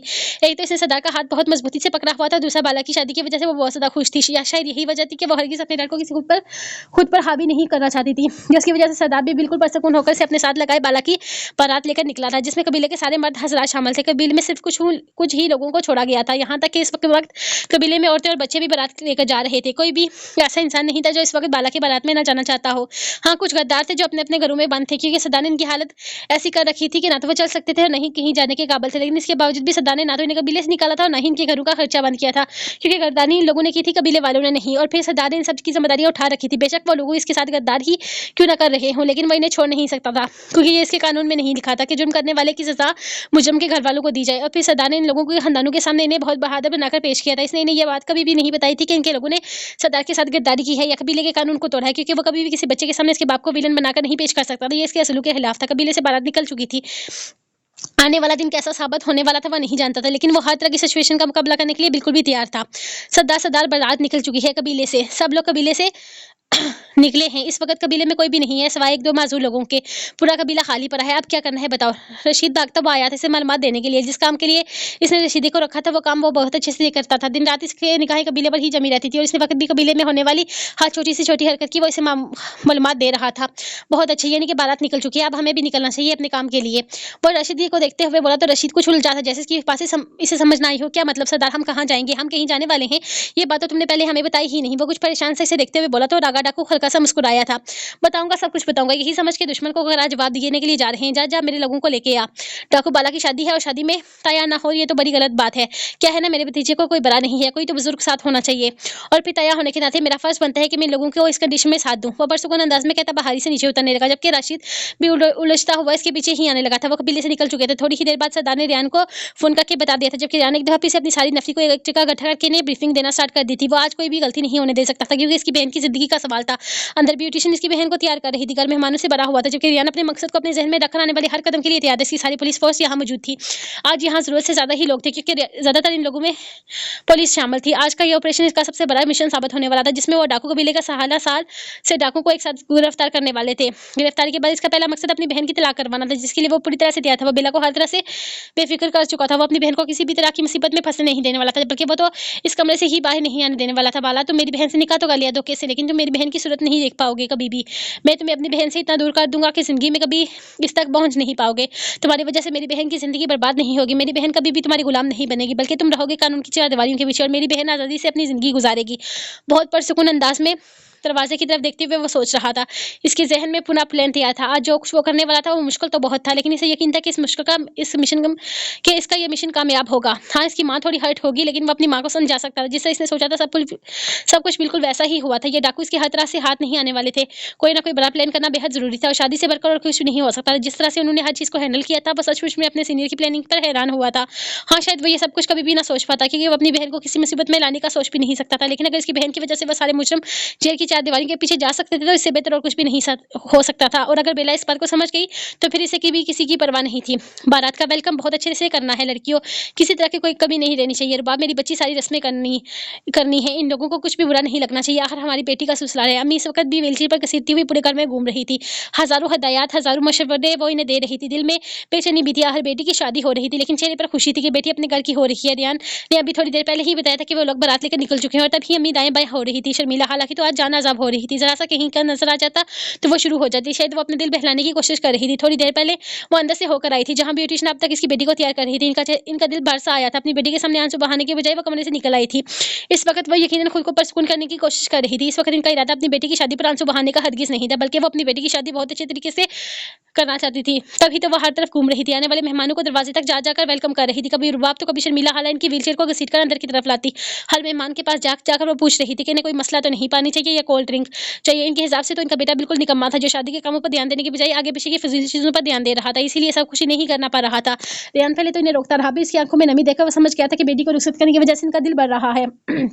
तब ही इसने इन्हें इनकी मर्जी के मुताबिक छोड़ दिया था। इस मामले में माँ का दिल बहुत नाजुक होता है। वो नहीं चाहता था कि वो रोए या फिर तन्हा होकर कहीं बैठकर परेशान हो। तभी तो इसने शर्मिला हाला रुबाब को भी मना कर दिया था। रुबाब तो इनकी हर बात पर जी कर रही थी। जबकि चलते फिरते रुबाब ने थोड़ी देर पहले आए अपने वालिदैन को भी बता दिया था कि बारात वाला डाकू की आने वाली है। और ये बात सुनकर तो वो इनको तो जैसे चुप ही लग गई थी। तभी तो वो खामोश थे, और रुबाब पूरे घर में इधर उधर भाग रही थी, ना जाने क्या होने वाला था। लेकिन वो ये शादी बिल्कुल इसी तरह अटेंड कर रही थी, जिस तरह एक भाभी होने के नाते एक ननद की शादी अटेंड की जाती है। माशाल्लाह माशाल्लाह, आप कितनी हसीन लग रही हैं। वैसे इसमें तो कोई भी शक नहीं कि आप शादी में भी बहुत प्यारी हैं, लेकिन दुल्हन का तो बहुत रूप आया है आप पर। लगता है दूल्हा भाई आपसे बहुत मोहब्बत करते हैं। ब्यूटिशियन जो इसे तैयार कर रही थी, साथ साथ इसे बातों में भी लगी हुई थी, जबकि वो खामोशी से नजर झुकाए इसकी बातें सुन रही थी। जबकि खुद अपनी निगाहें भी शीशे पर जमाए हुए थी। बेला सच में आज बेहद तहाशा हसीन लग रही थी। वो खुद भी हैरान हो रही थी कि आज तक इसने कभी भी खुद को इस तरह से सजाया या संवारा नहीं था। इसकी जहन पर तो हमेशा से मेडिकल की पढ़ाई ही असर करती रही थी। इसने अपनी पढ़ाई से निकलकर कभी कुछ सोचने की कोशिश ही नहीं की थी। इसका जहन पूरी तरह से इसकी पढ़ाई की तरफ मुतवज्जो रहता था। इसका दिल ही नहीं करता था और कुछ भी करने का। फैशन की दुनिया से वो बहुत दूर थी। इसने हमेशा अपनी किताबों में सर दिए कर रखा था। आज इसने खुद को आईने में के सामने देखा तो एक लम्हे के लिए वो अपने आप को पहचान ही नहीं पाई थी। वो का रात भी बहुत ज़्यादा प्यारी लग रही थी, लेकिन आज तो जैसे ब्यूटिशियन इसके सारे नक्श ही बदल दिए थे, वो हैरान हो रही थी। लगता है आपके शौहर आपसे बहुत मोहब्बत करते हैं। ब्यूटिशियन आखिरी टच देते हुए बोली तो वो इसकी बात सुनकर ज़रा-सा हैरान हुई थी। ये आपका कमाल है, आपने इतने अच्छे से मुझे तैयार किया है, वो ना जाने क्यों शौहर की मोहब्बत वाली बात पर ज़रा-सी परेशान हुई थी। जी बिल्कुल, मेरी मेहनत तो है, लेकिन ये शौहर की मोहब्बत भी तो होती है ना, कहते हैं जिस लड़की का शौहर से बहुत मोहब्बत करता है, इसे बहुत रूप आता है। बिल्कुल आपकी तरह माशाल्लाह आपका हुस्न इस बात का गवाह है। यकीनन आपकी लव मैरिज होगी। वो इसका दुपट्टा सर करते हुए बोली तो आपकी दफ़ा बेला ने कोई जवाब नहीं दिया था। इसके पास कोई जवाब था ही नहीं। आज शायद वो कोई जवाब देना ही नहीं चाहती थी। आज जब बारात की एंट्री होगी और फिर पुलिस वाले इन सबको गिरफ्तार करेंगे तो सबका जवाब खुद ब खुद ही मिल जाएगा। इसने जैसे अपनी सोचू को इसी जगह पर रोक दिया था। बारात इनके घर के बाहर पहुंच चुकी थी। हर तरफ गली में पटाखों की आवाज़ आ रही थी। इन लोगों का वेलकम खासा ग्रैंड किया जा रहा था। दवाम तो बहुत ज़्यादा खुश थी, जबकि कबीले से आने वाली बारात भी कोई छोटी सी नहीं थी। सारे के सारे डाकू यहाँ मौजूद थे, जबकि सबकी मौजूदगी यहाँ देखकर हिरयान को अंदर ही अंदर सुकून मिला था। सारे डाकू आज ही पकड़े जाने वाले थे। जैसे ही इनकी एंट्री घर के अंदर होनी थी, घर के दरवाजे बंद हो जाने थे और इसके साथ ही ये सारे डाकू पकड़े जाने वाले थे। वो पुरसुकून से दरवाजे तक आया, इन सबको वेलकम करने लगा था। हिरयान खुद भी हल्का हल्का सा तैयार हुआ था। इन सबके गले मिलते हुए वो बारात को वेलकम कर रहा था। अंदाज अच्छा खासा पर जोश था, जैसे ही वो शादी अपनी खुशी से करवा रहा हो। बाला ने इसके अंदाज पर एक नजर सरदार को देखा था, जिसने कंधे उछाए और हल्की सी मुस्कुराहट के साथ वो घर के अंदर दाखिल होने लगे। तो साला की नगद बंदी वाली रस्म शुरू हो गई थी। ये शायद रुबाब की इजाद करदा कोई रस्म थी। जिस तरह कबीले में रुबाब ने इतनी सारी रस्में इजाद की थी, तो दो चार तो रुबाब ने कर ही रखी होंगी, इसे अंदाजा था। लेकिन अच्छी बात यह थी कि यहाँ आते हुए दुआम से काफी कुछ समझा चुकी थी। रुबाब के आगे जाने की वजह से रियान पीछे हटते हुए वहां मौजूद पुलिस वालों के साथ आईज कांटेक्ट करने लगा था। हर चीज शायद तैयार थी, हर तरफ से इसे बेखफिक्र किया जा रहा था। यानी कि अगले 20 मिनट में यहाँ मौजूद सारे के सारे डाकू जेल के पीछे जाने वाले थे। वो गहरा सांस लेता हुआ हाँ में सर हिलाते हुए रुबाब की तरफ होने वाली रस्मों की खत्म होने का इंतजार करने लगा था, जबकि अम्मी भी बहुत ज्यादा खुश थी। सरदार, हम यहाँ क्या कर रहे हैं? मेरा मतलब है शादी पर, भला हमारा क्या काम है? अगर तो यहाँ पर बाला डाकू की शादी होने वाली है तो मेरा नहीं ख्याल कि हमें यहाँ आना चाहिए था। रशीद इसके पीछे, जबकि कुछ और लोग भी इसके साथ है। राका डाकू को जरूरत से ज्यादा ही चालाक था या कुछ और था, लेकिन रशीद को आज तक राका डाकू की कोई प्लान समझ में नहीं आई थी। इसके दिमाग में क्या चलता था या क्या चलता था ये सिर्फ वही जानता था। बहुत कुछ करने वाले हैं हम यहाँ पर, बहुत कुछ बताया था ना हमें कि शादी पर कोई बुजुर्ग नहीं आया कबीले की तरफ से, तो मैं इस शादी में शरीक होने के लिए आया हूँ। आखिर मैं इन लोगों का तो आया हूँ, मेरा फर्ज बनता है कि इस शादी में शरीक करके इन लोगों को एहसास दिलाऊंगा कि इन लोगों के बड़े भी हैं। वो पुरसुकून अंदाज में कहता गाड़ी से उतरा, जबकि रशीद गाड़ी की एक तरफ लगाते हुए इसके पीछे ही गाड़ी से निकला था। इसने अपने पीछे मौजूद 4 डाकुओं को इशारा किया था। वो सब कुछ तो ठीक है सरदार, लेकिन हम इनके घर की पिछली तरफ क्या कर रहे हैं? मेरा मतलब है अगर हमने चलना ही है तो फिर बारात में शामिल होते हैं, इन लोगों के साथ घर के अंदर जाते हैं। हम यहाँ पर क्यों रुके हुए हैं? रशीद अब भी बुरी तरह से उलझा हुआ था, जबकि नफी में सर हिलाते हुए आंखें घुमाता घर के पीछे की तरफ देख रहा था। फिर दीवारों के पास जाते हुए इसने आहिस्ता से दीवारों पर हाथ रखते हुए इनकी लंबाई चेक की थी। फिर हल्की सी मुस्कुराहट के साथ इसने पीछे मुड़कर अपने साथियों को देखा, जो खुद भी शायद इसके हुक्म का इंतजार कर रहे थे। ये शादी यादगार साबित होगी बाला डाकू के लिए, तो बहुत ही यादगार, क्योंकि वो बारात तो लेकर आया है लेकिन दुल्हन लेकर नहीं जा पाएगा। वो पुरसुकून अंदाज में कहता अपने पीछे मौजूद डाकुओं को अपने हुक्म जारी करने लगा, जो खुद भी इसके प्लान सुनकर पहले तो हैरान हुए थे, फिर इसकी बेढंगी हंसी के साथ अपने कहके बुलंद करते हुए इसके हुक्म की पैरवी करने लगे। बेला कमरे में बिल्कुल तनहा बैठी हुई थी। बाहर खूब ढोल धमाकों की आवाजें आ रही थी। बारात अंदर एंट्री कर चुकी थी। पता नहीं अब क्या होने वाला था। सुर्ख रंग के भारी लिबास में वो इस वक्त आसमान से उतरी हुई कोई हूर ही लग रही थी। इसकी सारी साथी डॉक्टर्स यहाँ पर आई हुई थी। थोड़ी देर पहले तक वो इसके साथ अंदर ही बैठी हुई थी, लेकिन अब बारात देखने बाद जा चुकी थी, जबकि बेला की घबराहट में इजाफा हो रहा था। इस वक्त इसके साथ कमरे में कोई भी मौजूद नहीं था। वो बिल्कुल खामोशी से कमरे के चरवानों को चारों तरफ घूम रही थी। इसका बारी लंगा उठाकर चलना इसके लिए बहुत ज्यादा मुश्किल हो रहा था, लेकिन बेचैनी इसकी हद तक सवार थी कि सुकून से बैठना भी मुहाल था। इसके दिल में ना जाने क्या था। वो खुद भी अपने दिल की कैफियत समझ नहीं पा रही थी, लेकिन वो खुश नहीं थी। इन सब चीजों से वो जानती थी सब कुछ इसके भाई के प्लान के मुताबिक होगा, तो फिर इसे खुश होना चाहिए था। जैसा वो चाहती थी सब कुछ वैसा ही हो रहा, तो फिर ये खुशी की बात थी। वो खुश क्यों नहीं हो पा रही थी? इसकी सारी खुशी, सारे सुकून जैसे किसी की नजर लग गई थी। इसका दिल बहुत तेज रफ्तार में धड़क रहा था। ऐसा क्यों था वो नहीं जानती थी, लेकिन अपनी बेचैनी को बिल्कुल भी समझ नहीं पा रही थी। थक खाकर इसने बैठने की कोशिश की, जब ध्यान बाहर की तरफ चला गया, जहाँ रुबाब बाला से लड़ने में मसरूफ थी। इनका घर इतना बड़ा तो हरगिज नहीं था कि आवाज यहाँ तक ना आती। और फिर रुबाब जो भी बात करती थी, मोहल्ले की सारी लड़कियां दूल्हे से लड़ने लग जाती। बाहर रुबाब बाला की खूब दुर्गत बना रही थी, जबकि वहां अंदर वो खामोशी से बैठे आने वाले लम्हात का इंतजार कर रही थी, या शायद आने वाले लम्हात को से खौफजदा हो रही थी। दरवाजे पर खूब सारी रस्में की जा रही थी, जैसा कि दुआम पहले ही बता चुकी थी कि यहाँ पर किसी तरह की रस्में होने वाली हैं। बाला पहले ही खुद को तैयार किए हुए था। रुबाब ने बिल्कुल दुआम के मुताबिक ये सारी रस्में बताई थी, जो सारे रास्ते वैसे बताते हुए आई थी कि वहां पर क्या क्या होगा, और अब बिल्कुल वैसा ही हो रहा था। रुबाब पता नहीं कौन सी धुन में थी, लेकिन अम्मी की मौजूदगी में वो सारी रस्में कर रही थी। जैसे जैसे ये सारी रस्में की जाती हैं, बिल्कुल वैसे ही वो खूब अच्छे से एक भाभी होने का फर्ज अदा कर रही थी। रियान ने इसे कहा था कि इन लोगों को मसरूफ रखना है, वो लोग खामोशी से अपना काम करेंगे, और रुबाब जितना हो सके इन्हें मसरूफ रख रही थी। यहाँ खूब सारी रस्में की जा रही थी, लेकिन बाला तो जैसे हर चीज के लिए तैयार होकर आया था। रुबाब के हर सवाल का जवाब देते हुए इन्हें खूब तंग कर रहा था, जबकि बाला के साथ साथ कबीले के लोग भी खूब बस्तियां कर रहे थे। ऐसा लग रहा था कि ये किसी डाकू की शादी नहीं है, जबकि रुबाब वालिदैन जब रुबाब के वालिदैन बाला डाकू की बारात देखकर खुद भी हैरान रह गए थे। ऐसी भी कौन सी मुसीबत आ गई थी कि इनका दामाद अपनी बहन की शादी एक डाकू के साथ कर रहा था। ऐसा भी क्या हो गया था इनके हाई फाई पुलिस वाले दामाद ने अपनी बहन की शादी एक डाकू से करने का फैसला कर लिया था। ये फिर जिस तरह से ये शादी हो रही थी, ये बात भी तो काफी हैरानकीन थी। इतने धूमधाम से इतनी सारी रस्मों के साथ शादी हो रही थी, तो मतलब साफ था कि ये शादी पूरी तरह से दोनों तरफ की रजामंदी के साथ हो रही है। लेकिन ये जानते हुए भी कि बाला एक खतरनाक डाकू है, रेहान एक पुलिस वाला होकर अपनी बहन को इनके हवाले क्यों कर रहा था, ये बात इन सबको परेशान कर गई थी। चाचा रेहान तो तैयाबू को देखकर आंखों ही आंखों में इशारे कर रहे थे, जबकि चाची की निगाहें तो दुआम पर थी, जो शादी में इतना ज्यादा चहक रही थी। यहाँ तक कि वो तो दूल्हे की टीम में थी, इसलिए रुबाब के साथ भी इसकी खूब नोकझोंक चल रही थी। और फिर तकरीबन बहुत सारी रस्मों के बाद रुबाब ने इन्हें घर के अंदर एंट्री देने की इजाजत दे डाली थी, जिस पर शुक्र अदा करते हुए बाला सबसे आगे बढ़ा था, क्योंकि इसकी बेचैन नजरें तो अपनी दुल्हन की तलाश में उठ रही थी। वो इसे देखने के लिए इतना बेकरार था कि कल सारी रात वो सो ही नहीं पाया था। जब से इसने इसे दुल्हन के हसीन रूप में देखा था, तब से ही इसकी बेकरारियां अरूज पर थी। फिलहाल तो इसने सिर्फ इसका मेहंदी से सजा रूप देखा था, आज तो वो मुकम्मल इसके रंग में रंगने वाली थी। इसकी बेकरारियों में कोई शक नहीं था, लेकिन ये हसीन रंग इसे बुरी तरह से बहका गए थे। और आज वो बहक जाना चाहता था। वो इसे कैसे बताता कि वैसे अपनी बाहों में बनने के लिए किस कदर बेताब था। इसकी धड़कन आज बेला के नाम को गुनगुना रही थी। बेला के लिए बेकरार थी, और आज रात को वो अपनी धड़कन अपनी बेला को सुनाने वाला था। वो लोग आगे बढ़ रहे थे, जब अचानक ही सरदार के बिल्कुल करीब कमर पर बंदूक का हल्का सा लम्स महसूस हुआ। इसने पलट कर देखा तो इसके साथ एक छोटा कद का आदमी खड़ा हुआ था। वो इसे जानता था शायद, हाँ इसे कहीं देखा था यूनिफॉर्म में। इसके लबों पर हल्की सी मुस्कुराहट आई थी, तो ये था रेहान अकरम का प्लेन। इसने छोटी लड़की से नफी में सर हिलाते हुए सामने रेहान अकरम की तरफ देखा। रेहान अकरम भी हल्की सी मुस्कुराहट के साथ इसे देख रहा था, जैसे वो अपने प्लान को पूरी तरह से कामयाब होने का उम्मीदवार हो। सरदार की आंखों में एक अलग ही चमक थी। इसने किसी तरह की कोई हरकत नहीं की थी, लेकिन फिर अचानक ही हर तरफ गोलियां चलने लगी, और गोलियां चलते ही हर तरफ चोट मच गया था।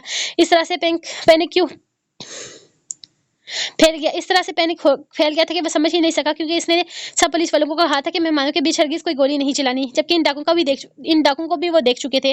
वो लोग भी अपनी सारी बंदूकें और पिस्तौल वगैरह गाड़ियों में छोड़कर आए थे, क्योंकि रेहान ने खुद आकर आज जाकर कहा था कि मेहमानों के सामने किसी तरह की कोई फायरिंग वगैरह नहीं होगी। इसने पूरा यकीन दिलाया था कि वो लोग घर के अंदर किसी भी तरह का कोई असला लेकर नहीं आएंगे। इसलिए हैरानगी से एक नजर सरदार की तरफ देखा, जो खुद भी गोलियां चलने की आवाज पर कुछ हैरान सा लग रहा था। अचानक चलने वाली गोलियों ने हर तरफ अफरा तफरी मचा दी थी। इन लोगों ने सारे दरवाजे बंद कर दिए थे, ताकि वो सारे डाकू को घेर कर गिरफ्तार कर सके, लेकिन इन्हें हरगिज अंदाजा नहीं था कि डाकू इस तरह की कोई हरकत करेंगे। अगर इनके पास किसी तरह का कोई असला ही नहीं था, तो फिर लोगों ने ये काम कैसे किया था। इन लोगों का मेन टारगेट ही सरदार दिलदार था, इसीलिए सारी बंदूकें इसी पर तानी गई थी। लेकिन अभी तक इन लोगों ने कोई गोली नहीं चलाई थी, जो कि सारे के सारे डकैत भी यहाँ पर मौजूद थे, एक ही दायरे में थे। तो फिर अचानक से फायरिंग कहाँ से हुई थी। अचानक अफरा तफरी मचने की वजह से सब लोग इधर उधर भागने लगे थे। कुछ लोगों ने दरवाजा खोलकर बाहर तक की तरफ भागते हुए अपनी जान बचाई रही थी, तो कुछ लोगों ने वहाँ पर आगे पीछे छुपने लगे थे, जबकि रेहान हैरान और परेशान था। इसे समझ नहीं आ रहा था कि आखिर ये अचानक हुआ क्या था। सरदार और कबीले के सारे डाकू एक दायरे में खड़े थे, जहाँ पर पुलिस ने हर तरफ से इन्हें घेर रखा था। सरदार एक भरपूर अगराई लेते हुए हल्की सी मुस्कुराहट के साथ अपने खड़े डाकू को इशारा करने लगा, जिसने हाथ में सर हिलाते हुए फौरन वहां पर ही कुर्सी घसीट कर इसके करीब रखी थी। बैठो सज्जन साईं, थक जाओगे मेरा हसीन मुखड़ा। वो प्यार से दुआम के चेहरे पर हाथ फेरते हुए हल्की सी मुस्कुराहट के साथ इसे कुर्सी पर बिठा गया था, जबकि अचानक होने वाली अफरा तफरी पर वो भी परेशानी से हर चीज को देख रही थी। फिलहाल तो वो कुछ समझ ही नहीं पा रही थी, जबकि वहां मौजूद सारे के सारे पुलिस वाले हैरान थे। इंस्पेक्टर रेहान अकरम, हम यहाँ से कहीं नहीं भागने वाले। वो क्या है ना, हम डकैत हैं, वो घोड़े नहीं। तुम्हारी प्लानिंग पहले से जानते थे, और ये गोलियां हमने नहीं चलवाई, तो किसी खुशफहमी का शिकार मत होना। हम यहीं पर बैठे हैं, कोई यहाँ से भागने का नहीं भागेगा, और ना ही कोई यहाँ से कदम उठाएगा। बेहतर होगा कि तुम जाकर देख लो कि ये गोलियां आखिर चली कहाँ से हैं। ये ना हो कि तुम्हारे यहाँ खड़े हमारी राखी करते रह जाओ और वहाँ कोई तुम्हारा बहुत बड़ा नुकसान कर दे। वो पुरसुकून सा सीने पर हाथ बांधते हुए इसे देखते हुए बोला था, जबकि इसका लहजा ही ऐसा था कि उस पर यकीन करने पर मजबूर हो गया था। इसने पीछे की तरफ खड़े 2-3 अफसरों को बाहर जाने का इशारा किया था, जो फौरन ही इसके हुक्म पर हाँ में सर हिलाते पीछे की तरफ निकल गए थे। यकीनन अगर ये गोलियां इन डाकुओं ने नहीं चलाई थी, तो कुछ ना कुछ तो मसला था, क्योंकि इतना तो वो लोग समझ ही चुके थे कि गोलियां इनके घर पर चलाई जा रही हैं। तकरीबन 4 पुलिस अफसर घर के चारों तरफ घूम रहे थे। आखिर जानना था कि गोलियां कहाँ से चली हैं। ये समझ तो ना आया था कि गोलियां क्यों चलाई गई हैं। हाँ, लेकिन घर के पीछे साइड पर इन्हें कुछ शेल केस मिले थे, जो गर्म थे, मतलब गोलियां इधर से ही चली थी, और बस थोड़ी देर पहले ही चली थी। वहां पर बुलेट की स्मेल भी फैली हुई थी। लेकिन यहाँ पर गोलियां क्यों चलाई गई थी। गोलियां चलानी होती तो घर के अंदर चलाई जाती, शादी के फंक्शन में। यहाँ पीछे की तरफ गोलियां चलाने का कोई इन्हें मतलब समझ नहीं आ रहा था। हाँ, लेकिन वो शेल केसेस लेकर वापस घर के अंदर की तरफ आ गए थे। सर, हर तरफ सुकून माहौल है। हाँ, लेकिन आपके घर के पीछे की तरफ जो दीवार है, वहां बिल्कुल साथ ही कुछ बुलेट शेल केस मिले हैं और ये बहुत गर्म है, यानी कि फायरिंग अभी ही हुई है। घर के पीछे की तरफ ब्लड स्मेल भी फैली हुई है, लेकिन हम देख कर आए हैं घर के पीछे की तरफ का इलाका बिल्कुल खाली है, लेकिन इस तरफ किसी का भी आना जाना नहीं है। सामने मैदान की तरफ हमने देखा है कोई कैमरा वगैरह लगा हो, लेकिन मैदान बिल्कुल सुनसान पड़ा है। एक कांस्टेबल इसे तफसील से बता रहा था, जबकि इसके हाथ से वो शेल केस लेकर देखने लगा। ये कैसे मुमकिन था? अगर सारे डकैत यहाँ पर थे, सारे पुलिस नफरी यहाँ पर थी, तो फिर बोला गोलियां कौन चला सकता है? वो शेल केस को अपने हाथ में लिया मायना कर रहा था, जब सदा ने अपना हाथ इसके सामने फैलाया था। रियान ने एक नजर से देखा, फिर वो शेल केस इसकी हथेली पर रख दिया, जैसे वो अभी हल निकाल कर देगा। सदा ने इसके शेल केस को हर तरफ से जांचा था। राघव डाकू आया था, ये बुलेट होल इसके लोग बनवाते हैं। राका डाकू का बड़ा शौक है अपने नाम का बनाने का, अपनी दहशत फैलाने का। वो शेल केस वापस इसकी तरफ उछालते हुए परसुकून अंदाज में बोला था, राका डाकू कौन है? कौन तुम्हारा ताया? वो यहाँ आया था, मेरा इसके साथ खून का तलक है, मैं इसका खून बहाना चाहता हूँ और वो मेरा। मुझे तो ये तुम्हारा मेहमान लगता है। वो अब भी परसुकून था, बकवास बंद करो। वो यहाँ आया था, निकाह के बाद यकीनन तुमने ही इसे भेजा था। इसने मेरी माँ बहन के साथ इतनी बदतमीजी की और तुम्हारा असल चेहरा भी दिखाया था। इसने ही आकर मेरी माँ को बाला और मेरी बहन के निकाह के बारे में बताया था। आपकी दफा रियान को गुस्सा आने लगा था, जबकि पुलिस नफरी को इशारा करते वो इन्हें हथकड़ी लगाने का हुक्म पास कर चुका था। अरे इंस्पेक्टर 2 नंबर, आराम से, क्या हो गया है? क्यों शरीफ लोगों के पीछे लग गए हो?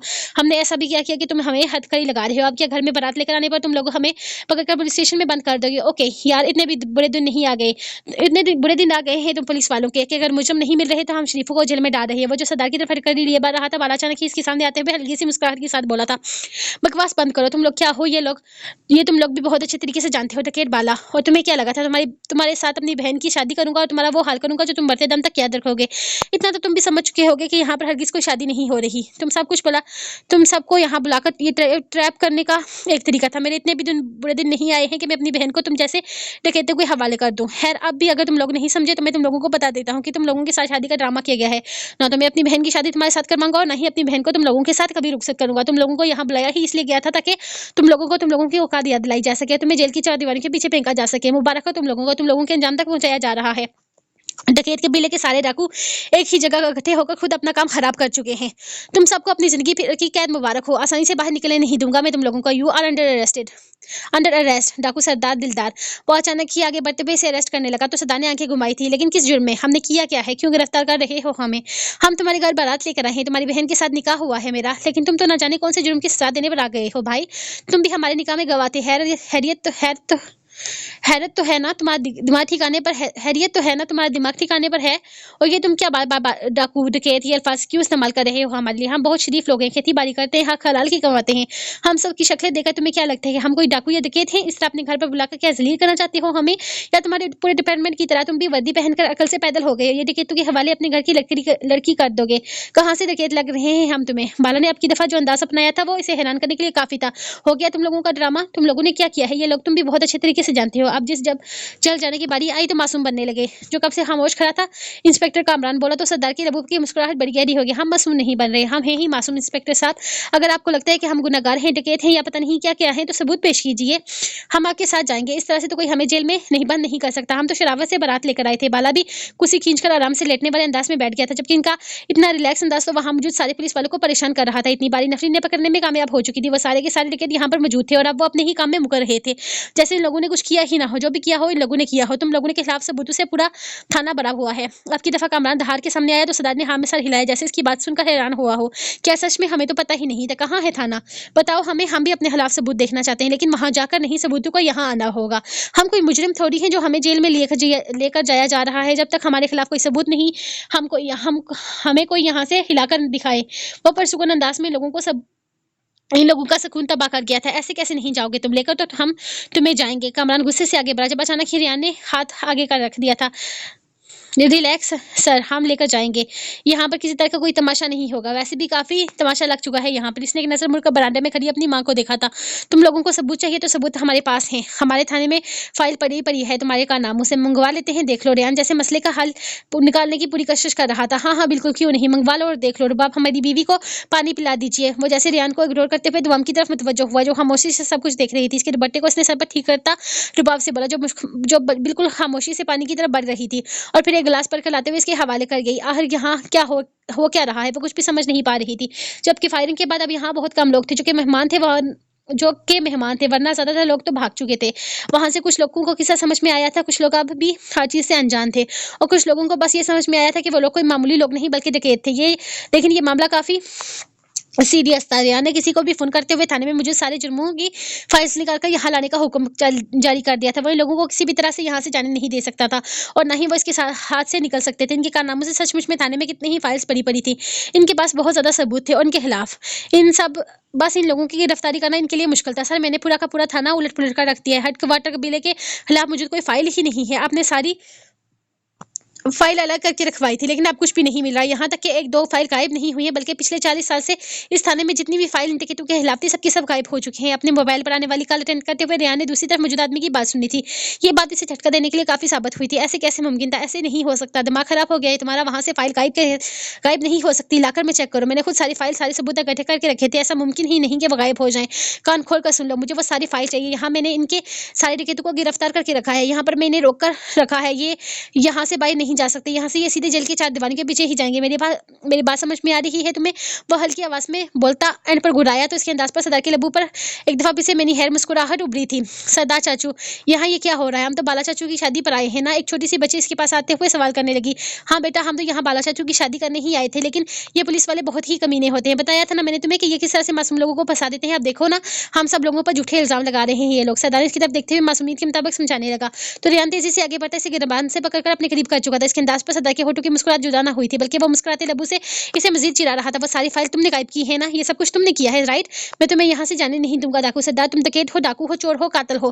कहीं मासूम जिंदगी तबाह की है तुमने। मैं तुम्हें आसानी से यहाँ से निकलने नहीं दूंगा। वो गुस्से से बुरी तरह से भरा हुआ था, जबकि सरदार सुकून से इसकी बाजू अपनी गर्दन से झटकता जरा पीछे हटा था। हाथ संभाल कर, इंस्पेक्टर, तुम्हारे पास कोई सबूत नहीं है। तुम हम पर किस तरह के इल्जाम लगा सकते हो? हम यहाँ सिर्फ और सिर्फ अपनी बारात लेकर आए थे, अपनी दुल्हन ले जाने के लिए। बेहतर होगा कि तुम्हें ये ड्रामे बंद करके हमें बेवकूफ बनाने के बजाय वो करो जिस काम के लिए तुमने हमें यहाँ बुलाया है। वरना वैसे भी निकाह हो चुका है, हम जब चाहे लड़की को लेकर जा सकते हैं। बेहतर होगा कि तुम इज्जत से रुखसत कर दो, वरना वरना क्या? एक पुलिस वाले के घर पर खड़े होकर तुम एक पुलिस वाले को धमकी दे रहे हो। अब की दफा वो हत्या से कर गया था, लेकिन इससे पहले कि वो अब सरदार की तरफ कदम बढ़ाता, जुमरू तेजी से आगे आता, इसे धक्का देकर पीछे कर चुका था। इंस्पेक्टर, हाथ चलाने की जरूरत नहीं, मुंह से बात करो, वरना हम हमारा वरना बहुत ज़्यादा खतरनाक है। और वैसे भी हम शरीफ लोग हैं, कुछ गलत काम तो किया नहीं है हमने। अगर किया है तो सबूत लाकर दिखाओ। अगर सबूत नहीं दे सकते तो अपनी बहन को रुखसत करो। इज्जत से बारात लेकर आएंगे, इज्जत से दुल्हन को लेकर जाएंगे। अगर किसी में हिम्मत है तो रोक कर दिखा दे। जुमरूस की आंखों में आंखें डाल ले बोला तो रियान की दफा पीछे अपने मोबाइल फोन पर मसरूफ हो चुका था। इसने इन्हें सबूत देना था। ये बात सच थी कि बगैर सबूत के ना तो वो इसे यहाँ से ना तो वो यहाँ से हिलने वाले थे और ना ही रियान कुछ कर सकता था। इसे समझ नहीं आ रहा था ये खेल इतनी बुरी तरह से कैसे उलट गया था। वो गुस्से से अपने बाल नोचता, पता नहीं कौन कौन से एहसास के तहत अंदर कमरे की तरफ बढ़ा था। इसका इरादा बेला से बात करके इसे कमरे से बाहर ना आने के लिए कहना था। चाहे कुछ भी हो जाए, वो अपनी बहन को किसी तरह की मुसीबत में नहीं फंसाने दे सकता था। इसने फैसला कर लिया था, वो अपनी बहन को इनके सामने भी नहीं आने देगा। लेकिन ये क्या? इसने गुस्से से दरवाजा खोला तो सामने कमरा बिल्कुल खाली और बहरान पड़ा था। वो अपने कमरे का दरवाजा बंद करता अमरीकी कमरे की तरफ आया था, लेकिन ये कमरा भी खाली था। इसने अटैच स्टोर रूम में भी दाखिल होते हुए बेला को तलाश किया था। इसकी आवाज में बेचैनी से भरी हुई थी। इसने 2-3 दफा बेला को आवाज भी दी थी। फिर वहां से निकलते हुए किचन की तरफ कमरे में बेला कहीं पर भी नहीं थी। अब इसने परेशानी से जरा ऊंची आवाज में बेला को पुकारा तो बाला जो दुआम के साथ कुर्सी पर सुकून अंदाज से बैठा सरगोशियों में कुछ कह रहा था। हैरानगी से इंद्र की तरफ देखने लगा। अम्मी, बेला कहाँ है? कमरे से निकलते हुए इसने अपनी माँ से पूछना चाहा था, जो इसके सवाल पर हैरान हुई थी। क्या मतलब बेला कहाँ है? वहीं अंदर है तुम्हारे कमरे में। थोड़ी देर पहले ही तो पार्लर वाली से तैयार करके फारिग हुई है। अम्मी के लहजे में दवा दबा गुस्सा था। यानी यकीनन रेहान की ये प्लानिंग पसंद नहीं आई थी। अम्मी, नहीं है बेला वहां अंदर कोई भी नहीं है। मैं पूरा घर देख चुका हूँ, बेला कहीं नहीं है। वही ने बताता ऊंची ऊंची आवाज में बेला को पुकारने लगा था, जबकि इसकी पुकार पर बाला भी अपनी जगह सीधा हुआ था। ड्रामे बंद करो इंस्पेक्टर, क्या लगता है तुम्हें तुम हमें बेवकूफ बना सकते हो? हमसे अपनी बहन को छुपाने की कोशिश करे हो तो कान खोल कर सुन लो। वो लड़की बाला के निकाह में है और बाला इसे कहीं पे भी लेकर जा सकता है। वो गुस्से से घूर कर बोला था। सरदार, तुम्हें सच में लगता है कि मैं अपनी बहन के हवाले से इस तरह का कोई तमाशा करूंगा?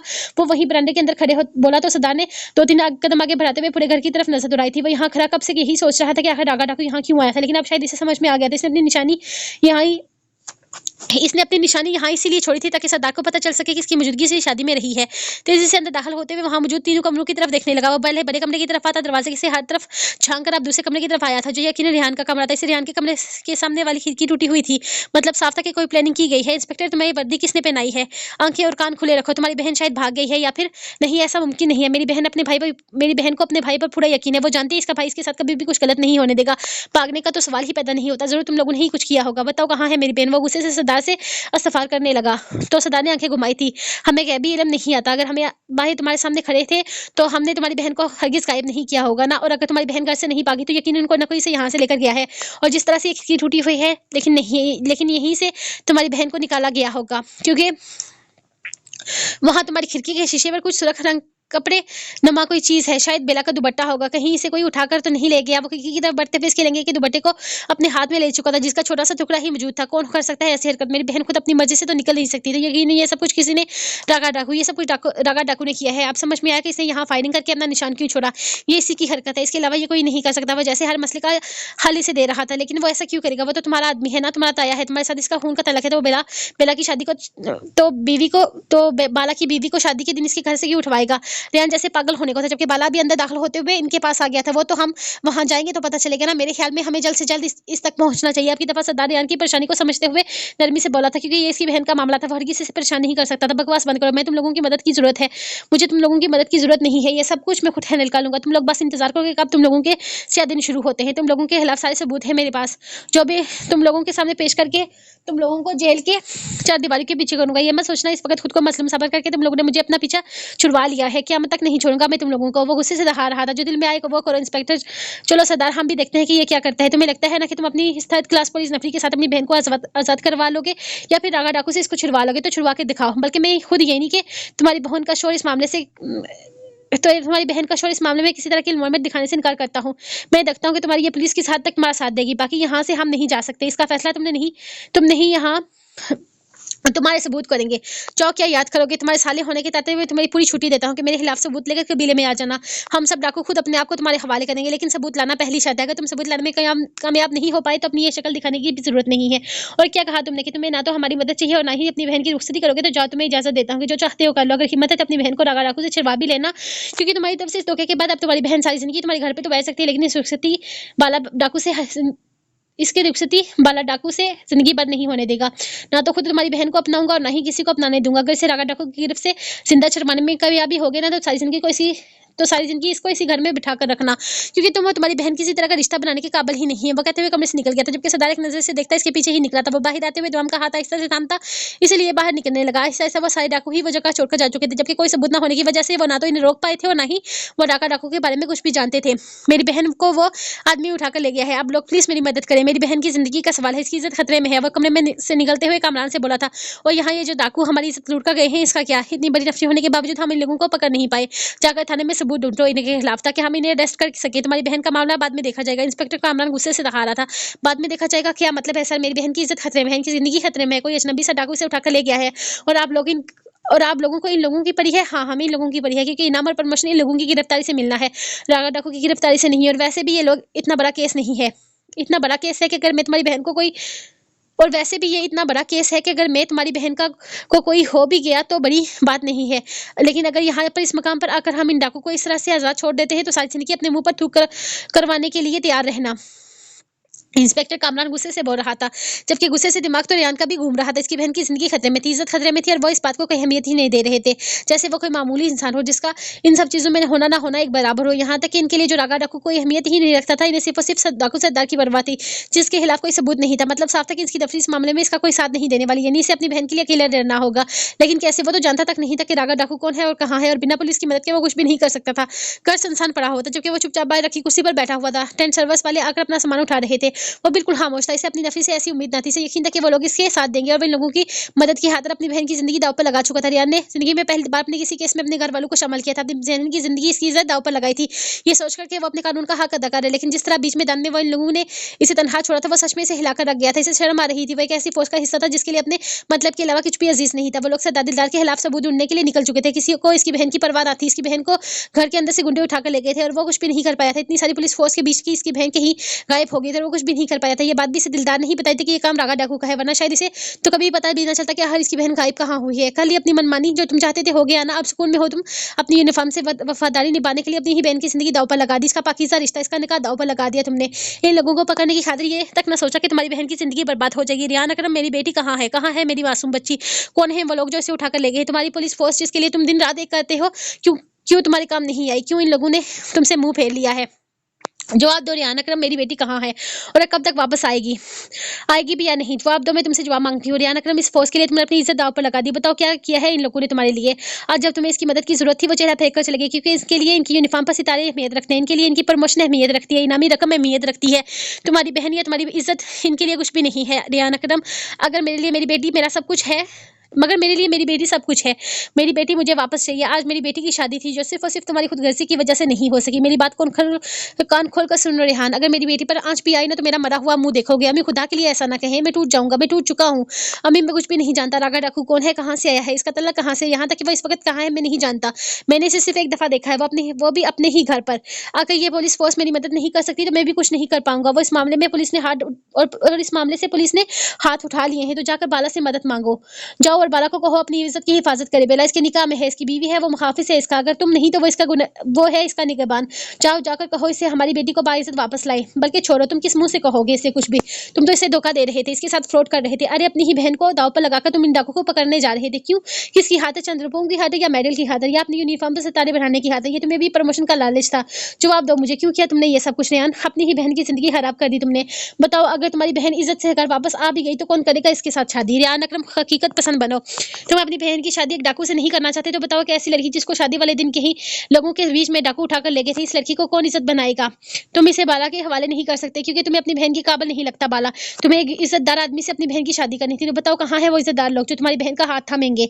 बताओ कहाँ से ढूँढ कर लाओगे अपनी बहन के काबिल? जाओ ढूँढ कर लाओ कोई ऐसा इंसान जो मेरी बेटी को बाइज़्ज़त घर वापस ला सके। अम्मी बेहद गुस्से से बोल रही थी जबकि वो खामोशी से सर झुकाए शर्मिंदगी से कुछ बोल ही नहीं पा रहा था।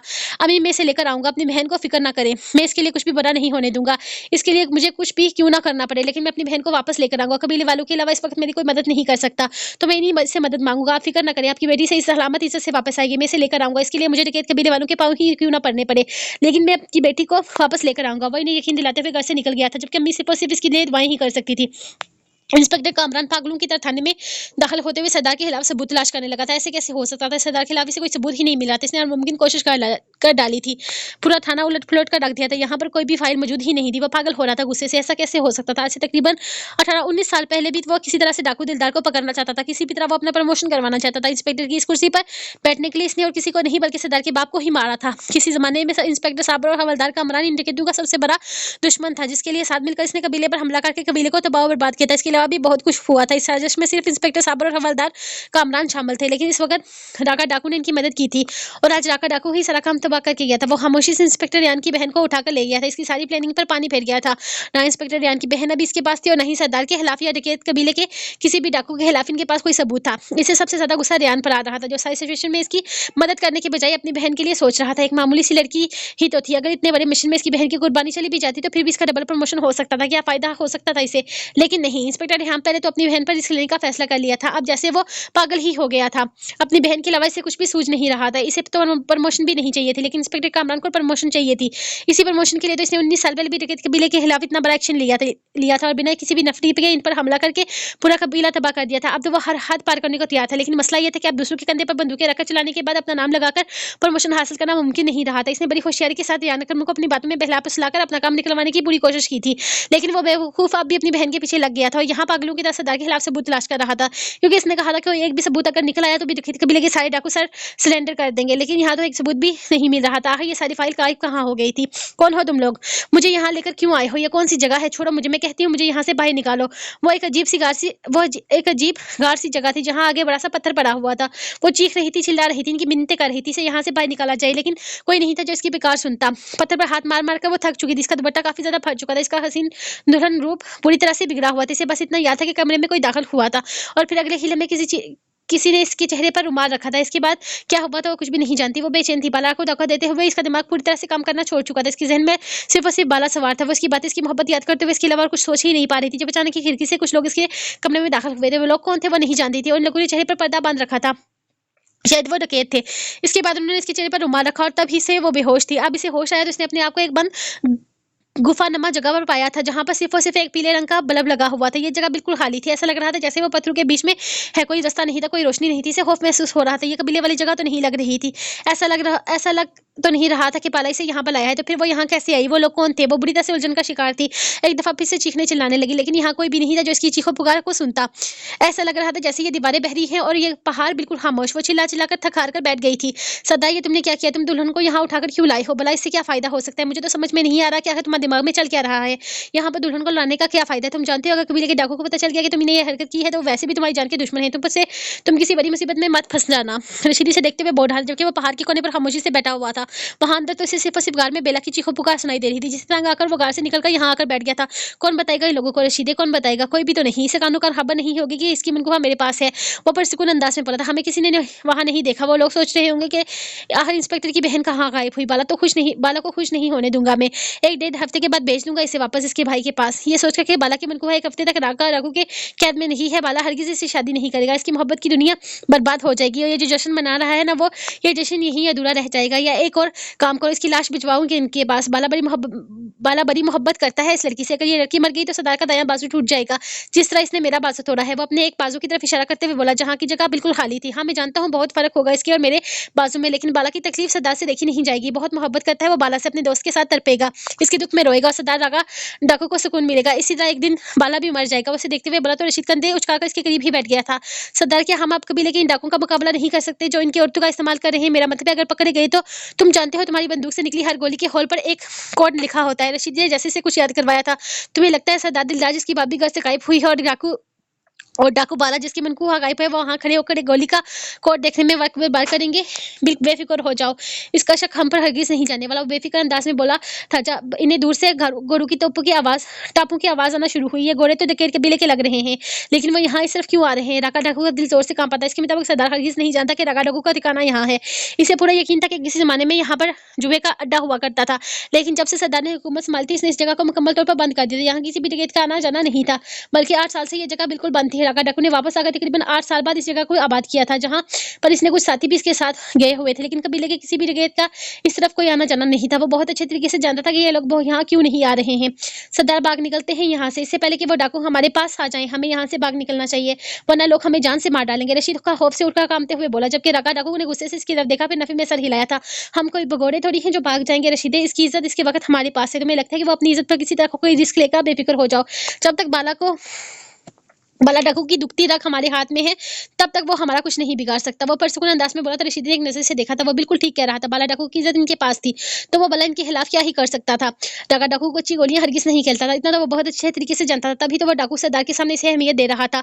वो वापस अपनी जगह पर बैठ गया था। डर जैसे खत्म हो चुका था। क्या बिगाड़ सकते थे डकैत कबीले वाले इनकी इज्जत ही, जब इनकी इज्जत ही इनके पास थी। सरदार और बाला पहले कबीले में गए थे। वहां पर दुआम और कबीले के सारे लोगों को महफूज छोड़कर अपने अपने घोड़ों पर सवार होते हुए वो कबीले की दूसरी तरफ पहाड़ों की तरफ निकल आए थे। वो कहाँ जा रहे थे इन्होंने किसी को नहीं बताया था। जुमरू तो साथ आना चाहता था, लेकिन वो जुमरू को साथ लेकर भी नहीं आए थे। आओ आओ सरदार, कैसे हो तुम? आज तया की याद कैसे आ गई? तुम तो मेरी शक्ल पर थूकना भी पसंद ना करो। रागा डाकू इसे देखते हुए बोला, जबकि वो इसके बिल्कुल सामने ही पत्थर पर आकर बैठ गया था। हाँ, बिल्कुल ठीक कहा तुमने। तुम्हारे जैसे आदमी पर थूकना भी अपनी तौहीन समझता हूँ, लेकिन क्या है ना, मेरे दोस्त बाला की अमानत को तुम यहाँ ले आए हो, वो भी बिना हमसे पूछे, तो ये तो गलत बात है ना। बस इसीलिए तुमसे मुलाकात करने आए हैं। क्या किसकी बात कर रहे हो तुम्हें कोई गलतफहमी हुई है? हमारे पास तो कोई अमानत नहीं है। रशीदे फौरन बोला तो सरदार ने एक नजर से देखा, फिर हल्का सा मुस्कुराया था। रागा डाकू बहस नहीं, बकवास नहीं, फिक्र मत करो, हम इसे लेने नहीं आए, बस तुम्हें यह बताने आए हैं कि इसका ख्याल रखना, इस पर आंच भी नहीं आनी चाहिए। अगर इसे जरा सी भी तकलीफ हुई तो तुम कल का सूरज नहीं देख पाओगे। वो क्या है ना, वो अमानत होने के साथ साथ बाला की इज्जत भी है, और अगर बाला की इज्जत पर जरा सा भी हरूफ आया तो तुम्हें दूसरी सांस नहीं लेने देंगे। इतना तो तुम जानते ही हो कि तुम बिल्कुल भी इसके साथ कुछ गलत नहीं होना चाहिए। कोई ड्रामा करने की जरूरत नहीं, हम जानते हैं वो तुम्हारे पास है। तुम इसे वहां से अगवा करके यहाँ लाए हो, वो भी हमारे नाक के नीचे से। वैसे तुम्हें लगता है कि तुम मेरी नाक के नीचे से कुछ कर सकते हो और मुझे पता भी नहीं चलेगा? सरदार टांग पर टांग रखे इसे देखते हुए बोला। तो रागा कुछ पल हिल नहीं पाया था। नहीं रागा डाकू, बेवकूफ सिर्फ तुम हो यहाँ और कोई नहीं। मुझे पहले ही पता है वो पुलिस वाला कुछ ना कुछ गड़बड़ जरूर करने वाला है। आसानी से वो अपनी बहन को हमारे हवाले नहीं करेगा। शक तो कहीं दिनों से ही था, इसलिए हमने इस पर नजर रखना शुरू कर दी। और फिर देखो, इसने हमारे साथ खेल खेलने की कोशिश की। पूरी पुलिस नफरी को बुलवाकर वो हमें ही पकड़ाने की कोशिश में था। अब हम यूं टके टके के पुलिस वालों के हाथों पकड़े जाएं तो डाकू तो ना हुए ना। इसलिए बस तुम्हें तुम्हारा टैलेंट दिखाने का एक छोटा सा मौका दे दिया। तुम्हें लगता है कि सरदार दिलदार की नाक के नीचे से तुम इसकी भाभी को उठाकर ले जाओगे और उसे पता भी नहीं चलेगा? ना रागा डाकू, ना। वैसे तो मैंने इस पुलिस वाले को भी बता दिया कि तुम ही हो जो इसकी बहन को यहाँ उठाकर लाए हो, लेकिन बेचारा वो कुछ नहीं कर पाएगा क्योंकि वो तो तुम्हारे बारे में कुछ जानता ही नहीं है। लेकिन मैं तुम्हारी रग रग से वाकिफ हूँ, इसलिए याद रखना कि अगर सरदार दिलदार या बाला की इज्जत में एक रत्ती बराबर कमी आई, या तो इसकी हिम्मत में जरा सी भी कमी दिखाई, तो दूसरे बाजू समेत टांगों से भी महरूम करके सड़क पर बिठाकर भीख मंगवाऊंगा तुमसे। और तुम जानते हो मैं ऐसा कर सकता हूँ। वो उठकर खड़ा होता, नरमी से इसका कंधा थपथपाता बाला को अपने साथ लाने का इशारा कर चुका था, जो हल्की सी मुस्कुराहट के साथ निकल गया था। सरदार इन लोगों को तो सब कुछ पता है। रशीदी इसके पास बैठते हुए कहने लगा, इसकी आंखों में खौफ साफ झलक रहा था। वो जानता था कि सरदार की ये धमकी सिर्फ धमकी नहीं है, जबकि राका सिर्फ इसे जाते हुए दे रहा था। जाकर खाना दो इस लड़की को, इसके रहने का इंतजाम करो, किसी भी डकैत की नजर में इस पर नहीं पड़नी चाहिए, इस लड़की को कुछ नहीं होना चाहिए, इस लड़की का खास ख्याल रखो, वो जो कहती है वो करो। वो कामते लहजे में बोला तो रशीदी से देखकर रह गया, इसका एक हाथ खौफ से कांप रहा था। मतलब साफ था कि वो सरदार दिलदार की धमकी में आ चुका है, और अगर वो धमकी में आ गया तो रशीद सिर्फ इसका गुलाम था, जो इसके कहने पर उठता बैठता था। और इतना तो रशीद भी जानता था कि बेशक वो सरदार से दुश्मनी पाले, बेशक वो इसे मारने के खौफ देखे, लेकिन वो सरदार दिलदार से आगे नहीं बढ़ सकता, इसे हमेशा से इससे पीछे ही रहना था। और वो फौरन अपनी जगह से उठते हुए पहाड़ के अंदर की तरफ जाने लगा था। तुम्हें लगता है बेला यहाँ ठीक रहेगी? मेरे ख्याल में हमें बेला को यहाँ से ले चलना चाहिए, ऐसी जगह पर रहेगी वो मसला हो जाएगा ना। वो घोड़े पर सवार के पीछे पीछे आ रहा था। जब तक इस पुलिस वाले की अकल ठिकाने नहीं आ जाती तब तक बेला यहीं पर रहेगी तो बेहतर है। फिक्र मत करो, बेला यहाँ बिल्कुल महफूज है। राका डाकू इस वक्त पंगा लेने की कंडीशन में नहीं है। सरदार से बेफिक्र करते हुए कहा, वो जानता था कि बाला को बेला की परवाह है। वो तो ठीक है सरदार, लेकिन मेरे ख्याल में बेला को अपने साथ कबीले में रखना चाहिए। हमने सिर्फ इस पुलिस वाले को एहसास दिलाना है कि वो हमेशा गलत रास्ता अपनाता है, इसके लिए जरूरी तो नहीं कि हम बेला को दुश्मनों के बीच छोड़ दें। वो इसे समझाते हुए बोल रहा था। बेशक वो वहां रेहान के सामने क्या आया था कि इसे बेला की परवाह नहीं और ना ही इसे बेला का साथ चाहिए, लेकिन ऐसा नहीं था। इस वक्त इसकी सांस बेला के लिए बेचैन थी। वो हरगिज़ अपनी मोहब्बत को इन दुश्मनों के बीच नहीं छोड़ सकता था। नहीं बाला, हम बेला को अपने साथ कबीले में लेकर नहीं जाएंगे। इस तरह वो पुलिस वाला समझेगा खामोश बेला के हमने खुद बेला को अगवा करके इसके सामने बेगुनाह बनने की कोशिश कर रहे हैं, जबकि ऐसा नहीं है। इस पुलिस वाले को एहसास होना चाहिए कि जिस वर्दी का गुरूर है इसे और जिस वर्दी पर यकीन करता है वो वर्दी कभी इसके काम नहीं आएगी। इस वर्दी ने बड़े बड़े लोगों को धोखा दिया है, आज तक ये पुलिस वाले किसी के नहीं हुए, तो इसके भी नहीं हो सकते। रेहान दिल का बुरा नहीं है, बस इस वर्दी ने इसका दिमाग खराब करके रखा है। इसका दिमाग ठिकाने लगाने के लिए ये चीज़ बहुत ज़रूरी है। इसे एहसास हो कि वो कितना गलत है, और इसकी बहन को भी एहसास होना चाहिए कि इसने कितना गलत किया है। और बेहतर होगा कि तुम अपने दिल को कंट्रोल में रख। अगर ये ज़्यादा उछल कूद करने लगा तो इसके सीने से निकाल कर इन पहाड़ों में फेंक दूंगा। जिस लड़की के लिए मर रहा है वो तुझे मुंह लगाना भी पसंद नहीं करती। आपकी दफा सख्ती से इसे सांस दिलाने लगा कि बेला इसे कुछ ज्यादा ही अंडर एस्टिमेट कर रही है, लेकिन इस आदमी पर तो कोई असर ही नहीं होना था। वो तो मोहब्बत में अंधा था। मोहब्बत में अंधा तो सरदार भी हुआ था, लेकिन बाला की मोहब्बत में से बड़ा गुस्सा आता था। इसे एतराज नहीं था बेशक वो महबूब के कदमों में बैठ जाए, लेकिन महबूब इसका अबल भी तो हो, इसका महबूब ही चितर खाने के लायक था। तो गाइस ये थी आज की एपिसोड। मिलेंगे कल एक नई एपिसोड के साथ, तब तक दीजिए मुझे इजाजत। खुश रहे, आबाद रहे, दुआ में याद रखिए। खुदा हाफिज।